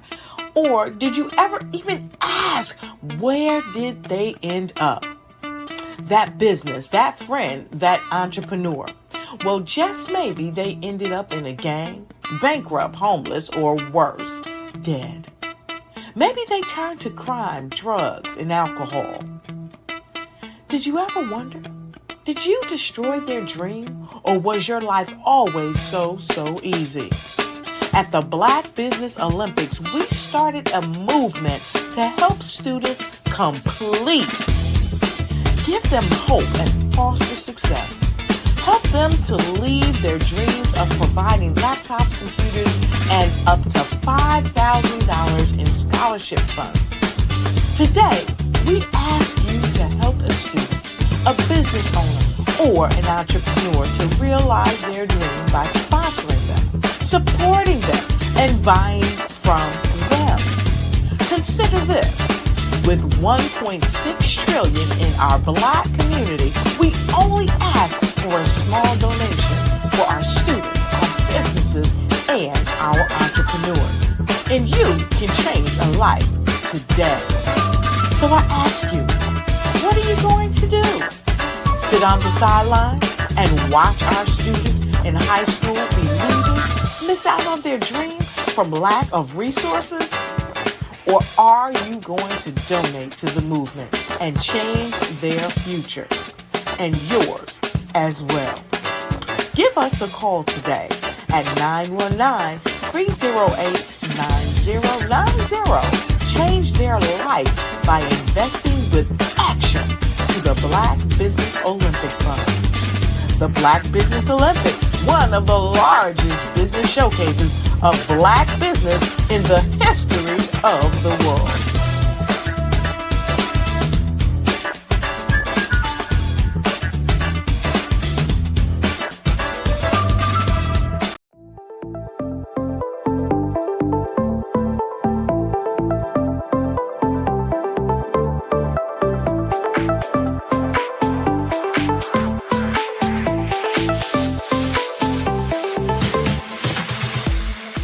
You need to be messaging and communicating to a lot more folks and getting them committed to you as a brand and feeling that you are trustworthy, as a subject matter expert, and for their needs and their pain points. That says, look, here are my pain points. Here's the problem that I have that I don't want, or the benefit that I want that I don't have. And Grant and Sydney understand that and are giving me information to be able to assist, in my eliminating those pain points.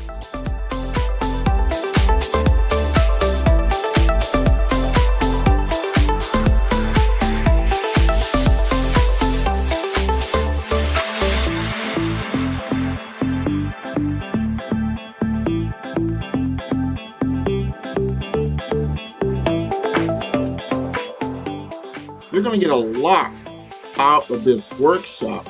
We're going to show you ways that you can begin to look at this particular problem, that you can apply different formulas, techniques, and skills. They're going to get you to that next level. And then you'll understand the value that we're bringing.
wanting to say that I know I'm not churchy, but I feel the need just to say that I hope you get all the resources that you need, because they need us. Our communities need us more than we can ever imagine, and I would hate for that to be a barrier for anybody in here not to be able to. On May 14, 2022, a combination of 40-plus leaders, community stakeholders, volunteers, mentors, and champions convened for a pilot of a unique and special conference. They call themselves the Cone Coalition of Like-Minded People. Like-minded towards liberation, fairness, and the idea that everyone in Rockingham County should thrive regardless of who they are or where they live. This 4-hour event was held on the campus of Rockingham Community College in Rockingham County, North Carolina, as a part of a design thinking project in partnership with Cone Health, MDC Rule 4. Several leaders convened from Rockingham County's nonprofit NC100. They came together to address some shared challenges and problems together while centering an authentic community voice, thanks in part to the grant funding from Kate B. Reynolds Charitable Trust, engaging in inspiration, imagination, and prototyping to bring this pilot to reality. The Piedmont Triangle Regional Council shared several job opportunities for the crowd to explore and share. Black-owned businesses were prioritized in hiring and supporting the collection of champions, to the food and snacks, to the folks trusting and documenting this event, to the childcare provided by Headway Success Group. Forensics lab. So today is all about healthy mind, healthy body. And so we have the forensics lab set up, and so we'll have our display of our volunteers. So what they'll do, they'll get a chance to label. And of course, we have to have old school operation because it's just fun. Local facilitators led the county members through an in-depth work session about the importance of mentor and active volunteering. What's called Excelling. It's a non-profit organization, and it helps. Rockingham Community Champions of Faith and Public Service grace our community members with shared learnings on this amazing Saturday in the Wentworth. Crystal Galloway served as a brilliant and engaging mistress in ceremony. Reesville Parks and Rec Superintendent Quentin Robinson delivered a starring keynote address.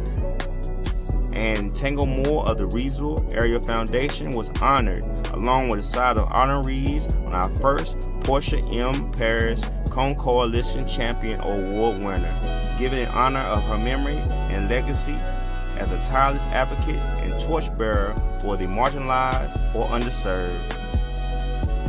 Help us reach our goal to learn more about building and strengthening the relationships of those who support mentors, volunteers, and young people, especially in the ages of 12 to 22, building the community capacity to support those in need of training, resources, and storytelling, finding ways to create and maintain a healthier Rockingham County and beyond. Want to know more about the Cone Coalition? Contact NC100 via Facebook at NC100 or www.nc-100.org.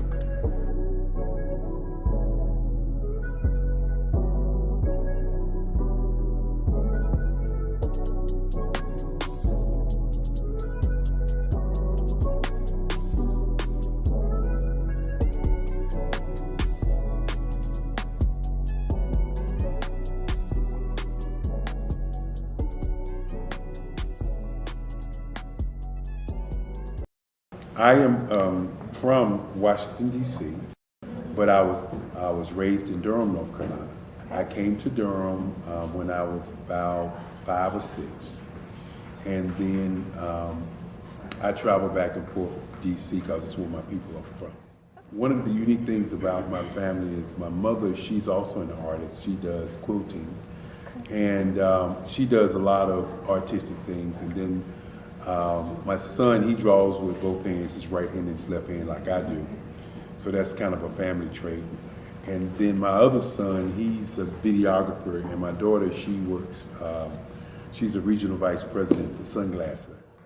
When you start out drawing and sketching, you want to continue to explore, you know, each avenue. I do pastels, I do pen and ink, I do painting, I do acrylics. I haven't done oils yet. But I try to do all facets of art. What I say to a lot of times to people is, you can't put yourself in a box when you're an artist. You have to explore. And over the course of my life, I've tried to explore different mediums. I also do sculpture as well.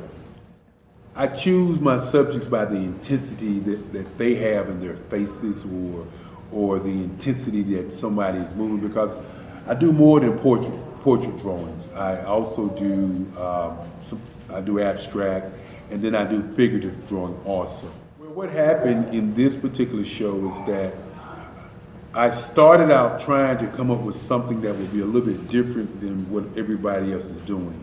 So I was working on a Barack Obama show, and they wanted me to do some paintings of Barack. And so what I did was, because of the deadlines, I kind of did it kind of fast. And then I realized when I was doing it fast, I enjoyed it. And so then I started doing other pieces the same way, and I started to enjoy those pieces also. And so I came up with this particular style, and it's a style of lines and colors. And what's interesting is that when I was in college, I did a show called Lines, Colors, and I talked about the boldness of the blacks, the hotness of the whites, and this is how this has come about, later on in my life.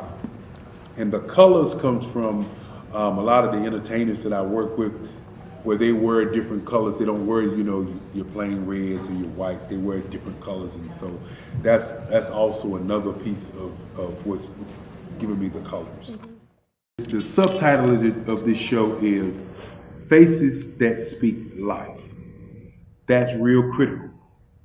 Faces that speak life. Each one of these pieces is a life source and a life energy that's being put on display for people that are looking at them. I always say in terms of my art, it's not important that I draw them. It's important what you get out of what I draw. I don't try to just draw it because you like it. People wanted me to do prints. I didn't do prints. People asked me to do different people, but the people that I choose are people that make a difference in the lives of people in the world. So the human landscape idea was, again, as I say, the lines represent your emotions, it represents your ideas, and it represents your journey as a human being. And that's why you get the different pieces and the different looks. And as you notice, I try not to do one look that looks alike another look. And that's what's the most important part of this show. Hey everyone, it's Grant McGaw, CEO of 5-Star BDM and host of the award-winning Follow the Brand podcast and TV series, where I help you to build a 5-star brand that people will follow. My genius is personal brand development through intelligent communication and helping you achieve your business and career goals. I am a requested speaker on digital technology and brand development issues. I want to work with you to increase the value of your current opportunities while attracting new ones. Every one of you is unique, and we all share challenges that can be addressed through smart branding. As a super connector, I work with you as an executive coach to guide you along the complicated business and career development road, providing the enhancement tools and information you need to succeed. Together, I will help you succeed in today's challenging business climate. I will evaluate and measure your progress. Best of all, I am right alongside you every step of the way. Build the brand called you. Genius is coming. Ladies and gentlemen, and fellow professionals, please allow me to introduce myself. I am David Jones, the co-founder and CEO of the Hello LLC, where I am passionately dedicated to guiding individuals and businesses toward their own return on time investment. Time is my only competition. With over 20 years of experience as a corporate C-level executive, I bring a wealth of knowledge and expertise to the Hello LLC. My career journey has been marked by a relentless pursuit of excellence in marketing, strategy, and business management leadership. I have had the privilege of working with renowned Fortune 500 companies such as Xerox, American Airlines, Hilton, and Geico. However, what truly drives me is the transformational work we do at the Hello LLC. We are pioneering a new approach to business in the metaverse, where we empower businesses and individuals to build strong foundations, automate their processes and systems, while thriving in the ever-evolving digital landscape. More than just a 3D digital marketing agency, the Hello LLC is truly a community built on love, kindness, and integrity. We want more for you than from you. As I often say, collaboration is the new competition. In an era where time is the most precious commodity, I am here to guide you toward your own return on time investment, because if time was sold in stores, it would be sold out. With a deep commitment to excellence and a strong belief in the power of community, I don't just lead a company, I lead a movement into the future of business. Ladies and gentlemen, it is both an honor and a pleasure to be your guide on this remarkable journey. I am David Jones, and together, we will embrace a future marked by success, collaboration, and the transformative work we do at the Hello LLC. Hello stands for helping everyone live life optimally. So, let's make that pivot together and start living life optimally today.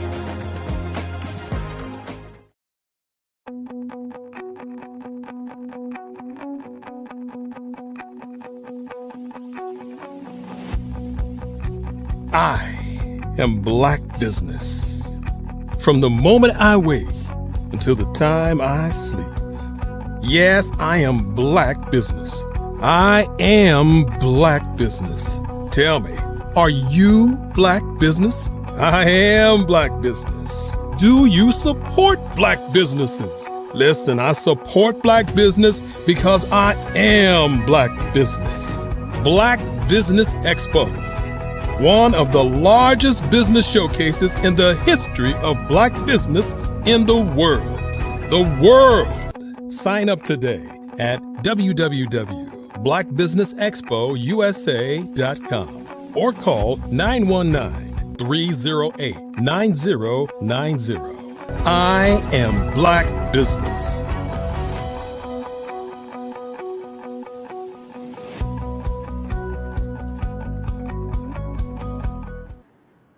Good evening, business owners, entrepreneurs, thought leaders, and corporations. Welcome to the Black Business Network. My name is Marak Hicks, and I am your business moderator for this evening on the Black Business Network. The Black Business Network is a 24-hour business network showcasing Black businesses, business owners, entrepreneurs, and thought leaders worldwide. We have speakers from North Carolina, London, Singapore, Africa, Japan, and cities all over the United States. I am joining you from Philadelphia this evening. The Black Business Network is a global community sharing its business knowledge to empower, inspire, and educate businesses about business.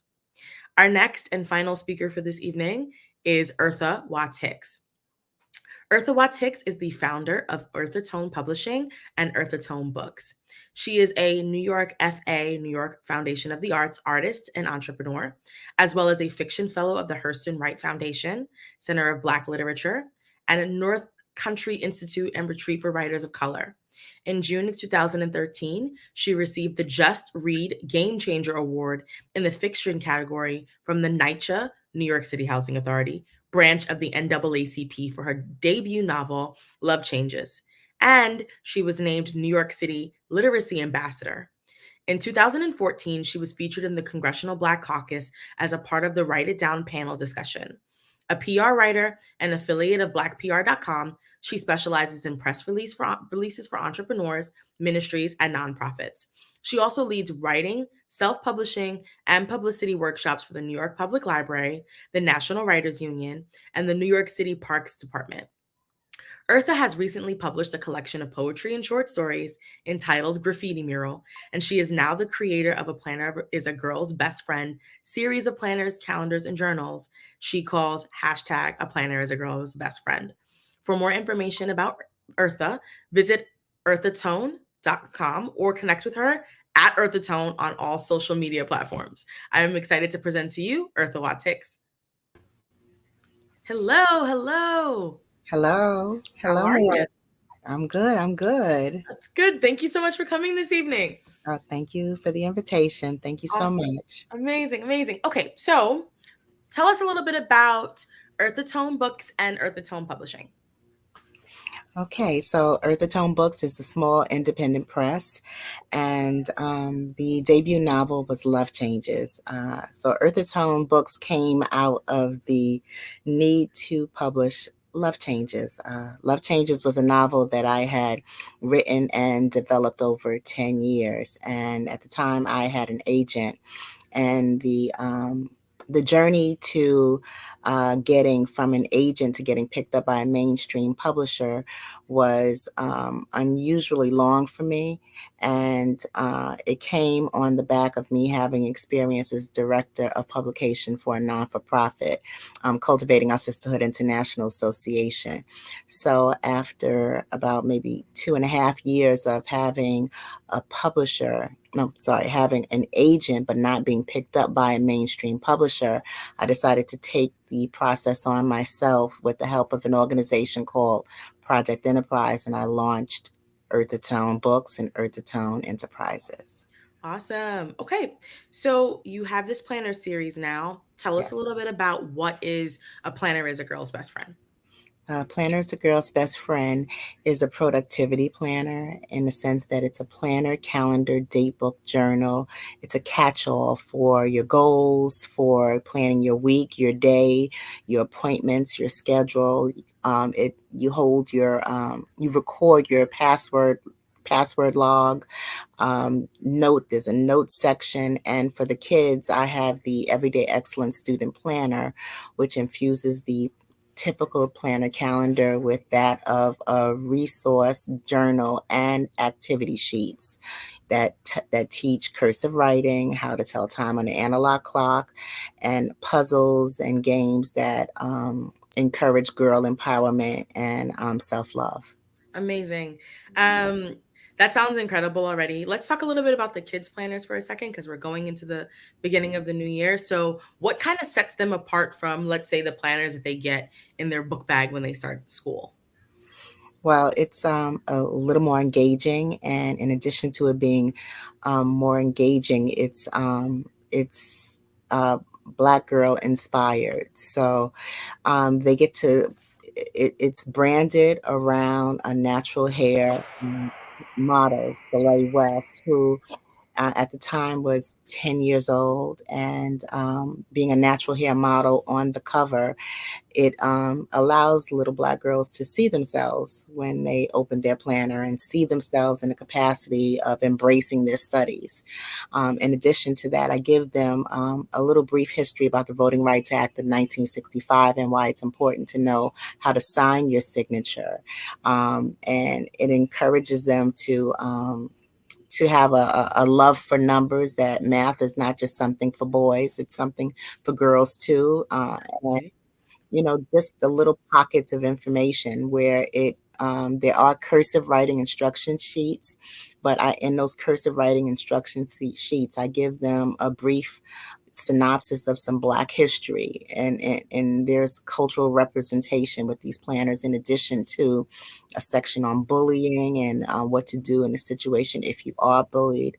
And it's a catch-all, but it's also a resource planner, and some of those aspects of what's been taken out of the school system, I've added back and exposed students to those aspects within the context of the planner. Awesome. So thank you for sharing that. Let's talk a little bit about the adult versions of the planner, because I know it's the end of the year. Productivity is really important. We're going to get a whole bunch of new year, new me's. So talk to us a little bit about what sets apart the adult planner series and what goes within that series. How many books do you have, or planners do you have in the series? Okay. Well, the planner is a girl's best friend, which is the original, is a month at a glance. So you get to see your month, and then there is an expense log that runs alongside of the month. So I say you plan your month and your money at the same time. And in addition to being able to plan your month from month to month, you also get to plan 52 weeks. So normally typical planners only give you the option of either a month or a week. I give you both. In addition to that, I give you notes pages. I give you inspired quotes. Most of them are positive quotes from myself being a writer. And it's representation for African American women who have gone through decades and decades of buying planners and calendars and not seeing themselves either on the cover of the planner or in the calendar at all. And it's what I say, Black girl inspired, in how it's designed and the quotes that are used and the language that we use and the images that appeal to us, and the color scheme. So it's all about positivity, self-love, and representation, and allowing us to see ourselves succeed and plan our lives accordingly. That sounds amazing. What gave you the inspiration to create these planners?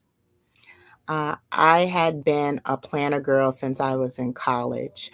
At the time, I was going to school full-time and working full-time. And then I was also elected student government vice president, which I didn't know how I was going to do within the scope of a 24-hour day. And during that time, I had purchased an American Express planner, which ran me about $88 Okay. So it was an expensive planner. Mm-hmm. And it was leather bound and had all the bells and whistles, so I had this planner, and I found that I had to be exact to catching the bus and being in class and making my meetings and doing my assignments. And the planner allowed me to find the pockets of time to do all of that, get my assignments done and stay on top of my grades. And from there, I made sure I had a planner every single year, because I had a tendency to overbook my schedule. So in order for me to get everything done, I had to write everything down and plan everything accordingly to meet all my deadlines and fulfill all my requirements for every class and everything that I was taking. Right. So, fast forward past college, I had a planner every year that was somewhat similar. And I found that if I did not find a planner that was that same design, my whole year was thrown off. It was like I would forget appointments, and I just had a hard time keeping up with different obligations if I didn't have a planner. And if the planner design wasn't similar, I wouldn't use it. Got it. So if I had a different planner, if it wasn't the right format, I just wouldn't use it, or I'd forget to use it, or, I just wouldn't feel comfortable using it, or I think, oh, I'll just remember, and I wouldn't remember. So this series is for those women who love paper, who love writing things down on paper, who love writing their notes and their to-do list and their goals down on paper, who need the same planner every single year, or some variation of that same planner with a different design, but the same design or same format, so to speak. So it's for those women who need to carry their information with them. It's for people who, if their phone dies, they don't remember phone numbers. It's for everything that's important, down to a birthday, if you have trouble remembering birthdays. So I'm one of those people that, in order for me to remember a birthday or a phone number or an important number or password sometimes, because the passwords get tricky after a while once you start adding different passwords and different websites, and you have to add symbols and letters and letter number combinations. All of that gets tricky. So it's a catch-all for all of that pertinent information that we think we'll remember, but we don't always remember. No, that makes a ton of sense. So what or how many offerings of planners do you have for adults, and what makes them different from each other? Okay, I have the master plan planner, which I created for the men. The master plan planner has a diagram of a check, how to write a check, how to endorse a check. And the diagram of a check came from the Everyday Excellence Student Planner, which I had designed for the 10 to 13-year-olds. And when I had shown a copy of it to a friend of mine, he had mentioned that he had no clue how to write a check until his wife taught him. So with that understanding that, oh, wow, not every adult knows how to write a check, how to endorse a check, or what the different components of a check actually mean, I was thinking to be proactive to teach that to the 8 to 10-year-olds. But hey, there are some adults that don't know that information. Yep. So once he brought that to my attention, I included that into the design of the master plan planners. And then I also gave the master plan planners budget sheets. So as I hear from different people in the community what they need and the reasons why they need this information, I include it in the next iteration of the planner. Got it. So you have the Thinking of a Master Plan. You Yes. have a planner as a girl's best friend. Anything else new coming down the pipeline? Yes. I have the travel planner. Right. I call it Vacation Planning 101, which is a travel planner with all of the different aspects for planning your vacation and travel, lodging, accommodations, and planning your airfare and packing. And then with what happened with the reversal of Roe versus Wade, I have a monthly menstrual cycle tracker for women that I'm including in that as well. And then I'm also developing for the boys, we have the Everyday Excellence Student Planner for girls, and then I have the Academic Success Planner coming for boys in 2024. And then I also will have Striving in the Meantime, which is the high school version for boys and girls coming forward also. Awesome. Okay, let's shift gears a little bit and talk a little bit about journaling and why you find or what made you decide to create a journal. Well, I have been journaling since the age of 11. So I've taken a journal writing class since the age of 11. And also, too, I'm also an artist, which is it's a practice, sort of like a meditation practice for writers that encourages us to do certain activities to bring out our best writing and our best artistic efforts forward. So part of that included morning pages, which was to journal every morning to get those ideas off your head to free you up for creatively whatever it is you want to do. Now, with journaling, journaling can be anything. And I find that there are certain things and certain information that we get during the day that we need to jot down. And it could be anything from a phone call from a friend for an appointment that we need to meet somewhere else and we just need something real quick to write, or we need to write down an experience that's bothering us, something cathartic. A journal is like whatever we need to get out of our head to move on to the next thing. It catches those thoughts and then also records those thoughts that we want to save and revisit later to just sort of keep ourselves going. And journaling shows us who we are at a place in a moment in time, as in what were our feelings on such and such day, Right. and why were we feeling that way, and it shows our growth. So I personally love journaling because sometimes we don't even remember half the stuff we experience, but for journaling. So I've been journaling for technically since I was 11 years old, off and on, but more consistently over the past 20 years. And it's a way to, one, show how you process information. It allows you to see your growth and helps you not to repeat the same patterns. I understand. I actually have a copy of your journal right here. So I'm excited about it. And I really do like it. And I like it a lot, actually. And I also appreciate that on the back of the journal, you also have the budget allocation pages so I can keep track of where my spend is going. Also, wanted to talk a little bit about plans for the future. So you have the journal series, you have the planner series, you have a couple of other planners coming out next year. Are you thinking about going digital? Are you going to create additional things to go with your planners? What are some additional things you're looking to add to this planner series? Well, I'm looking to one, add some business profit and loss statements or financial sheets, financial pages. Yes. Projected cash flow statements. So it's actually a business planner that I'm looking to develop that's in line with the master plan planner, but to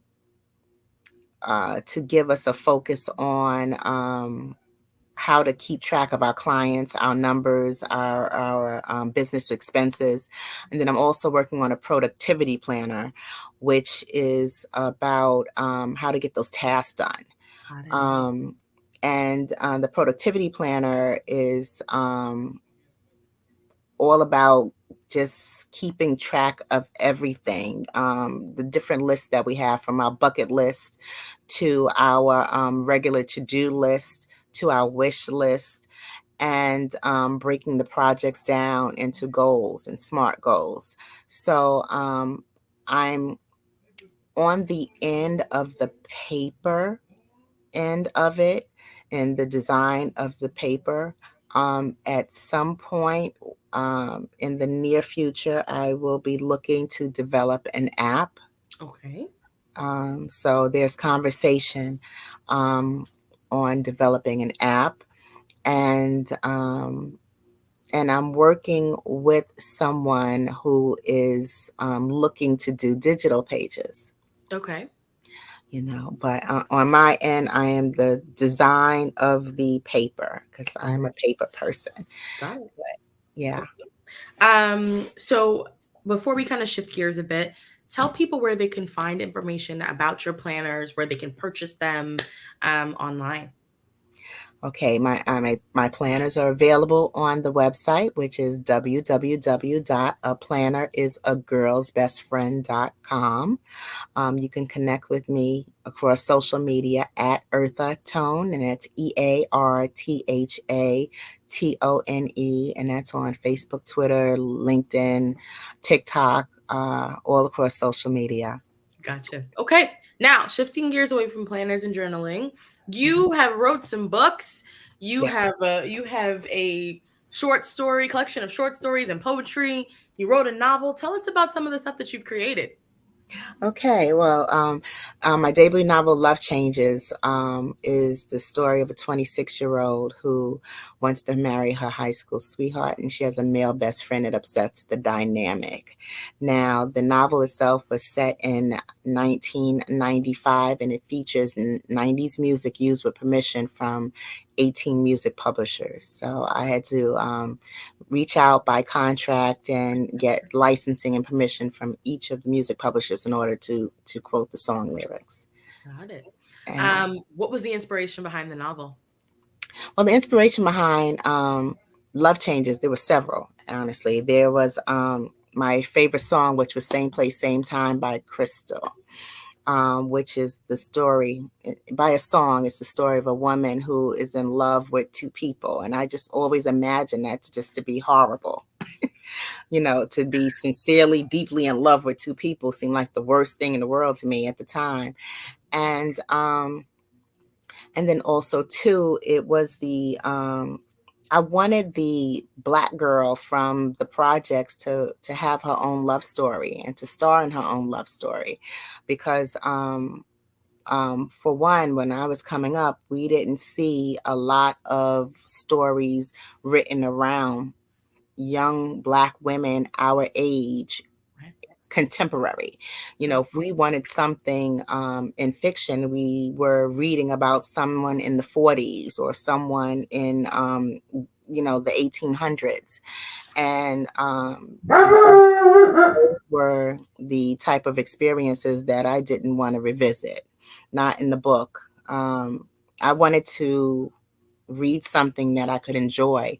And in fiction, in a novel, that's what I was looking for. So I wrote the novel that I wanted to see growing up, so to speak.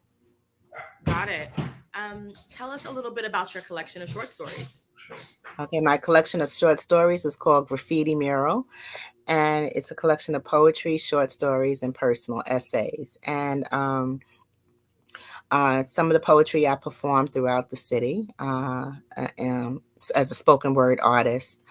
And the personal essays are little tidbits of things that have happened to me. Like one of them is called Witness, and that is the story of me on my way to visit a friend on the Long Island Railroad. And I was the only one to notice that a lady was having a seizure. So it was me in that moment trying to get her some medical attention when I was the only one that noticed what was wrong. So I had written about that, and that's one that I read in public that tends to get people's attention. I'll say it that way. Got it. But yeah. Okay. What sort of inspired you to become a writer, and what steps did you take to, one, start writing, and then two, to develop your publishing business? Okay. I was an accounting major, actually. I was an accounting major, and I remember at the time just having and sharing ideas with a friend saying, I really wish someone would, because I loved books, always loved books.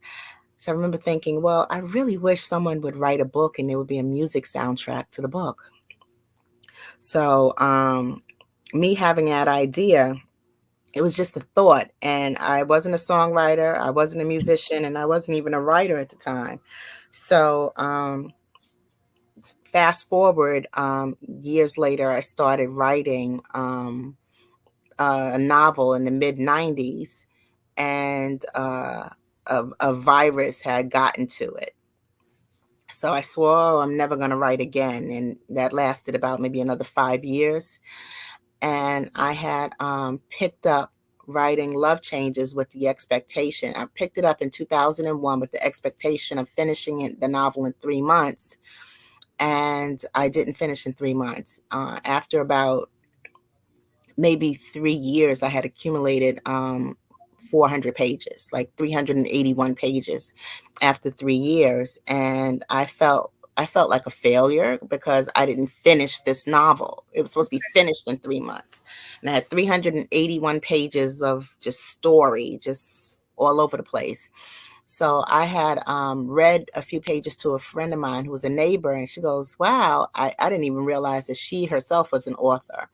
So she said, oh, wow, this really shows some promise. What you need to do is go to the Frederick Douglass Creative Arts Center. So I had gone to the Frederick Douglass Creative Arts Center, and I went to register for a workshop in the summer. And that's when I learned that the lady who was giving the workshop was Valerie Wilson Wesley, who happened to be my favorite author at the time. Mm-hmm. So I registered for her workshop right away. And when I took her workshop, she let me know that, one, how to format chapters, because I had no clue how to format chapters. Got it. And she, she explained that the novel showed promise, and she pointed out all the details of what was right and what was wrong about the writing that I had.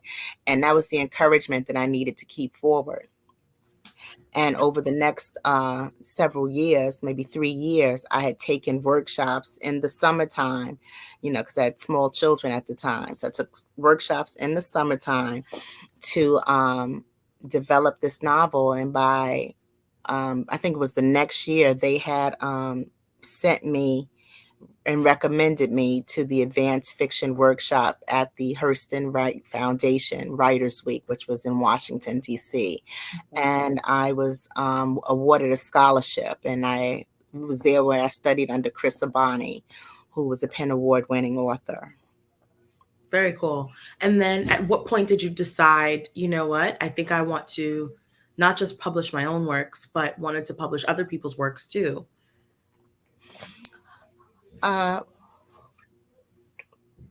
Let's see. Well, that was Miriam Kelly Ferguson. Miriam Kelly Ferguson was a dear friend of mine, and we'd met in a creative writing workshop from City College. And Miriam was I would say the first writer that I had come across whose writing excited me as much as my own writing did. That wasn't published, so to speak.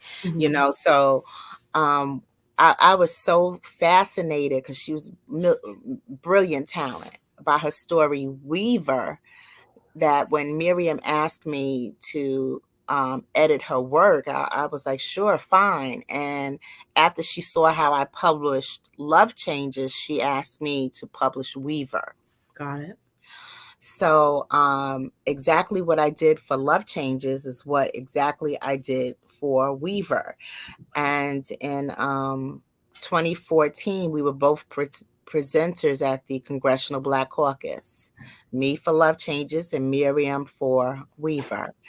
And it's like once you go through the whole process of editing and revising and the typesetting and the layout and design and cover design, and then going to Bowker.com and getting your ISBN and then uploading your files to the right specifications. Once you go through the whole process and you're familiar with the process, it's like you could just do it over and over. You're familiar.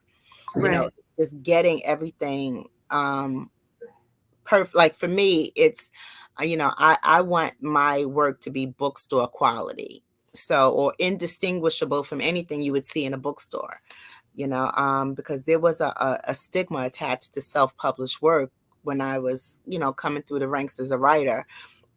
So for me, the quality of the book, was paramount. It had to be, bookstore quality, as in if this book is on the shelf at Barnes and Noble or any other major bookstore, would this book look like every other book on the shelf? And, or would it stand out?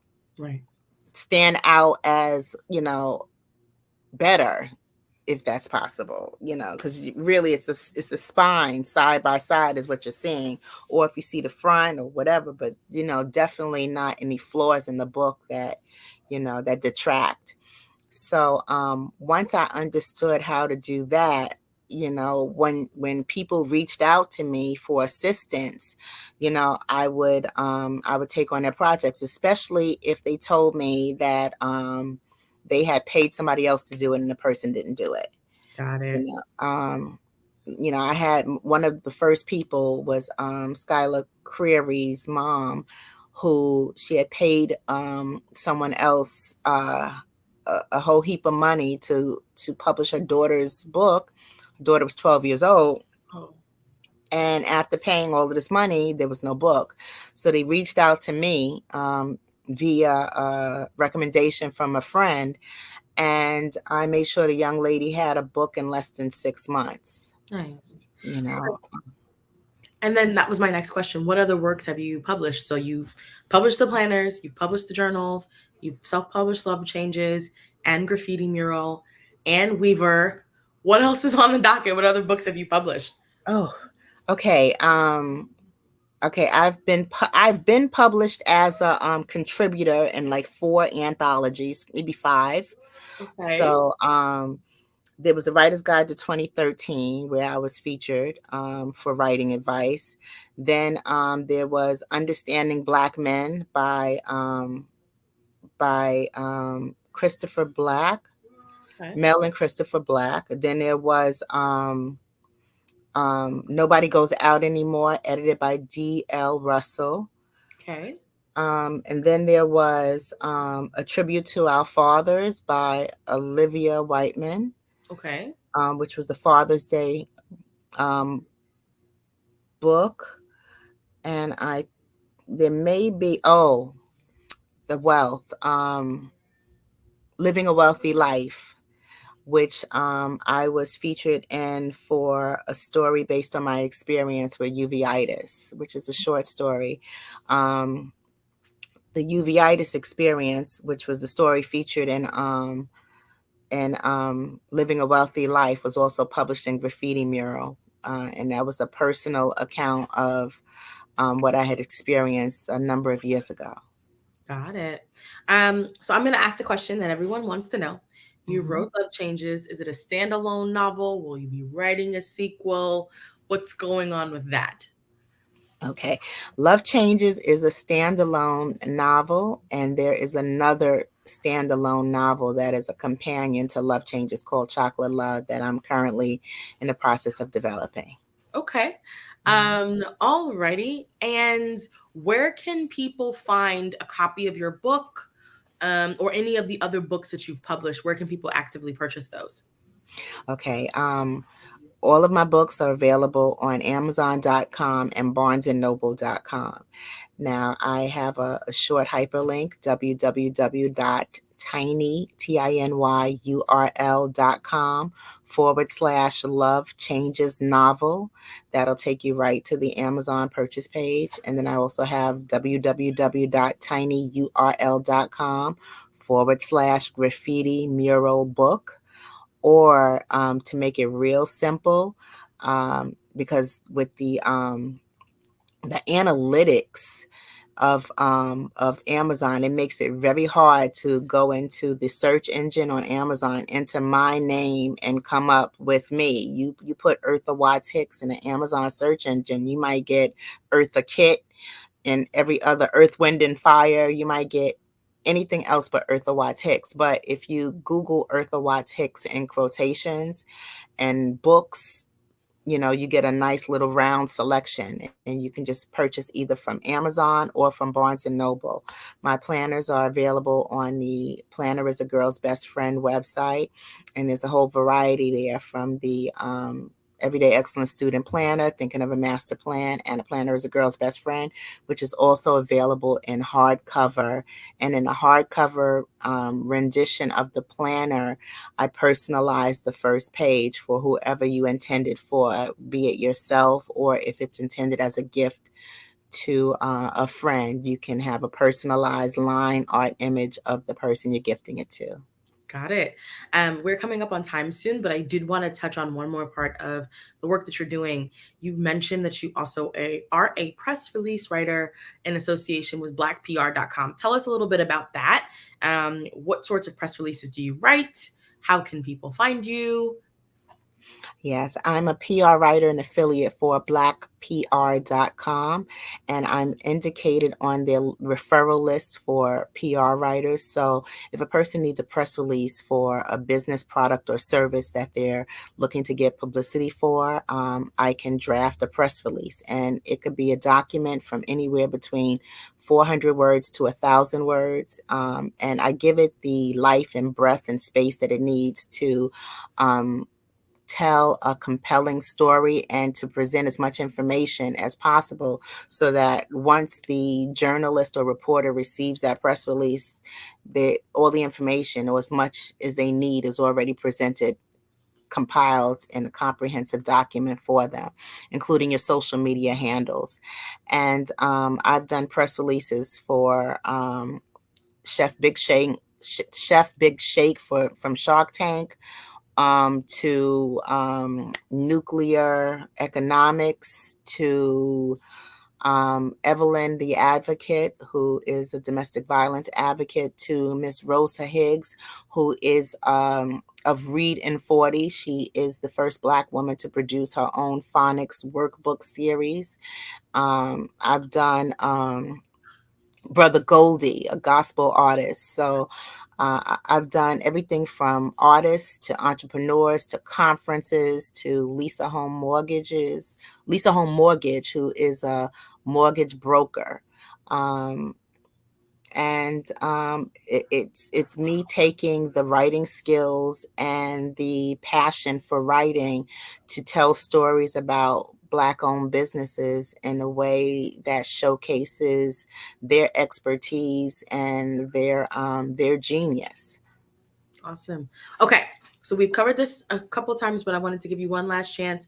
Run us through where people can find you, find your books, find how to get a press release from you right now as we're wrapping up our conversation. Okay, so I'm available all across social media at Eartha Tone. That's EARTHATONE, and that's on Facebook, Twitter, LinkedIn, all across social media. For press releases, you can connect with me through blackpr.com, or you can email me directly at earthatone@gmail.com. My books are available on amazon.com and barnesandnoble.com. And yeah, you can connect with me on social media. Awesome. Well, thank you so much for taking the time out to chat this evening, Eartha. Really, really appreciate it. I'm really excited about some of the work that you have coming out. I'm also waiting for your travel planner, so we'll talk about that offline. But in the meantime, thank you so much for joining us. Genius is common, and I'll see you on the other side. Oh, thank you. Thank you. The Black Business Expo's mission is to raise funds for high school seniors going to college or K-12 entrepreneurs. The expo is a fundraiser for students. You may go to www.blackbusinessexpousa.com to donate to the scholarship fund, or use the Cash App that's on the screen, floating at the bottom, $BBX USA. Our goal is to give laptops and up to $5,000 to 10 students. Students who are interested can register online at www.blackbusinessexpousa.com. Every dollar counts, so we want to remind you to donate to the scholarship fund. We also want to thank our Black Business Expo USA sponsors for December of 2023. Those are NC100, Moody Capital Partners, Suede Soul, Lotus Richer Coaching and Training, The Hello LLC, 5-Star BDM Media, Carolina, Virginia Minority Supplier Development Council, Step Management, BHS and Associates, Marjorie McLean Foundation Incorporated, Genius is Common, Earth Essentials, Mullane Shania Global, Executive Women's Success Institute, The Quality Coaching Company, Superwoman Business Services, Creative Force Studios, Lee Entertainment, Artistic App Design, Black Business Expo USA, Genius is Common, and I'll see you on the other side.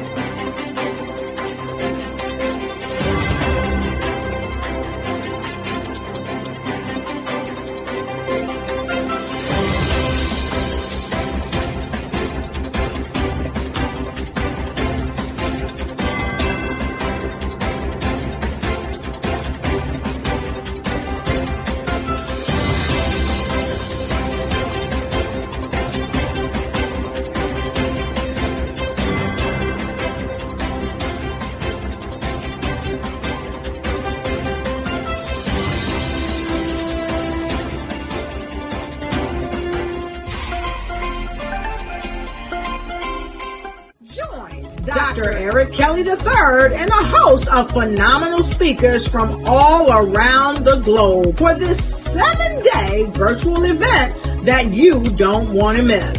The mission of the Black Business Expo is to raise scholarship money from kids all the way from high school all the way from college. The Black Business Olympics is one of the largest Black business showcases in the world. It is an opportunity for businesses and companies to showcase their businesses globally. We are going to be giving away laptops up to $5,000 away to students. Again, I'm Olivia Appleberry, the founder of 2 Cents Finance and one of the speakers for the expo. I am so excited to see you there. For more info, go to www.blackbusinessexpousa.com or call 919-308-9090 and hope to see you there.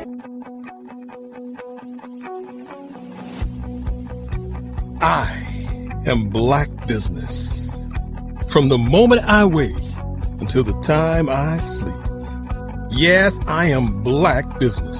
I am Black Business. Tell me, are you Black Business? I am Black Business. Do you support Black businesses? Listen, I support Black business because I am Black Business. Black Business Expo, one of the largest business showcases in the history of Black business in the world. The world! Sign up today at www.blackbusinessexpousa.com or call 919-308-9090. I am Black Business. I am Black Business. From the moment I wake until the time I sleep, I am Black Business. I am Black Business. Are you Black Business? I am Black Business.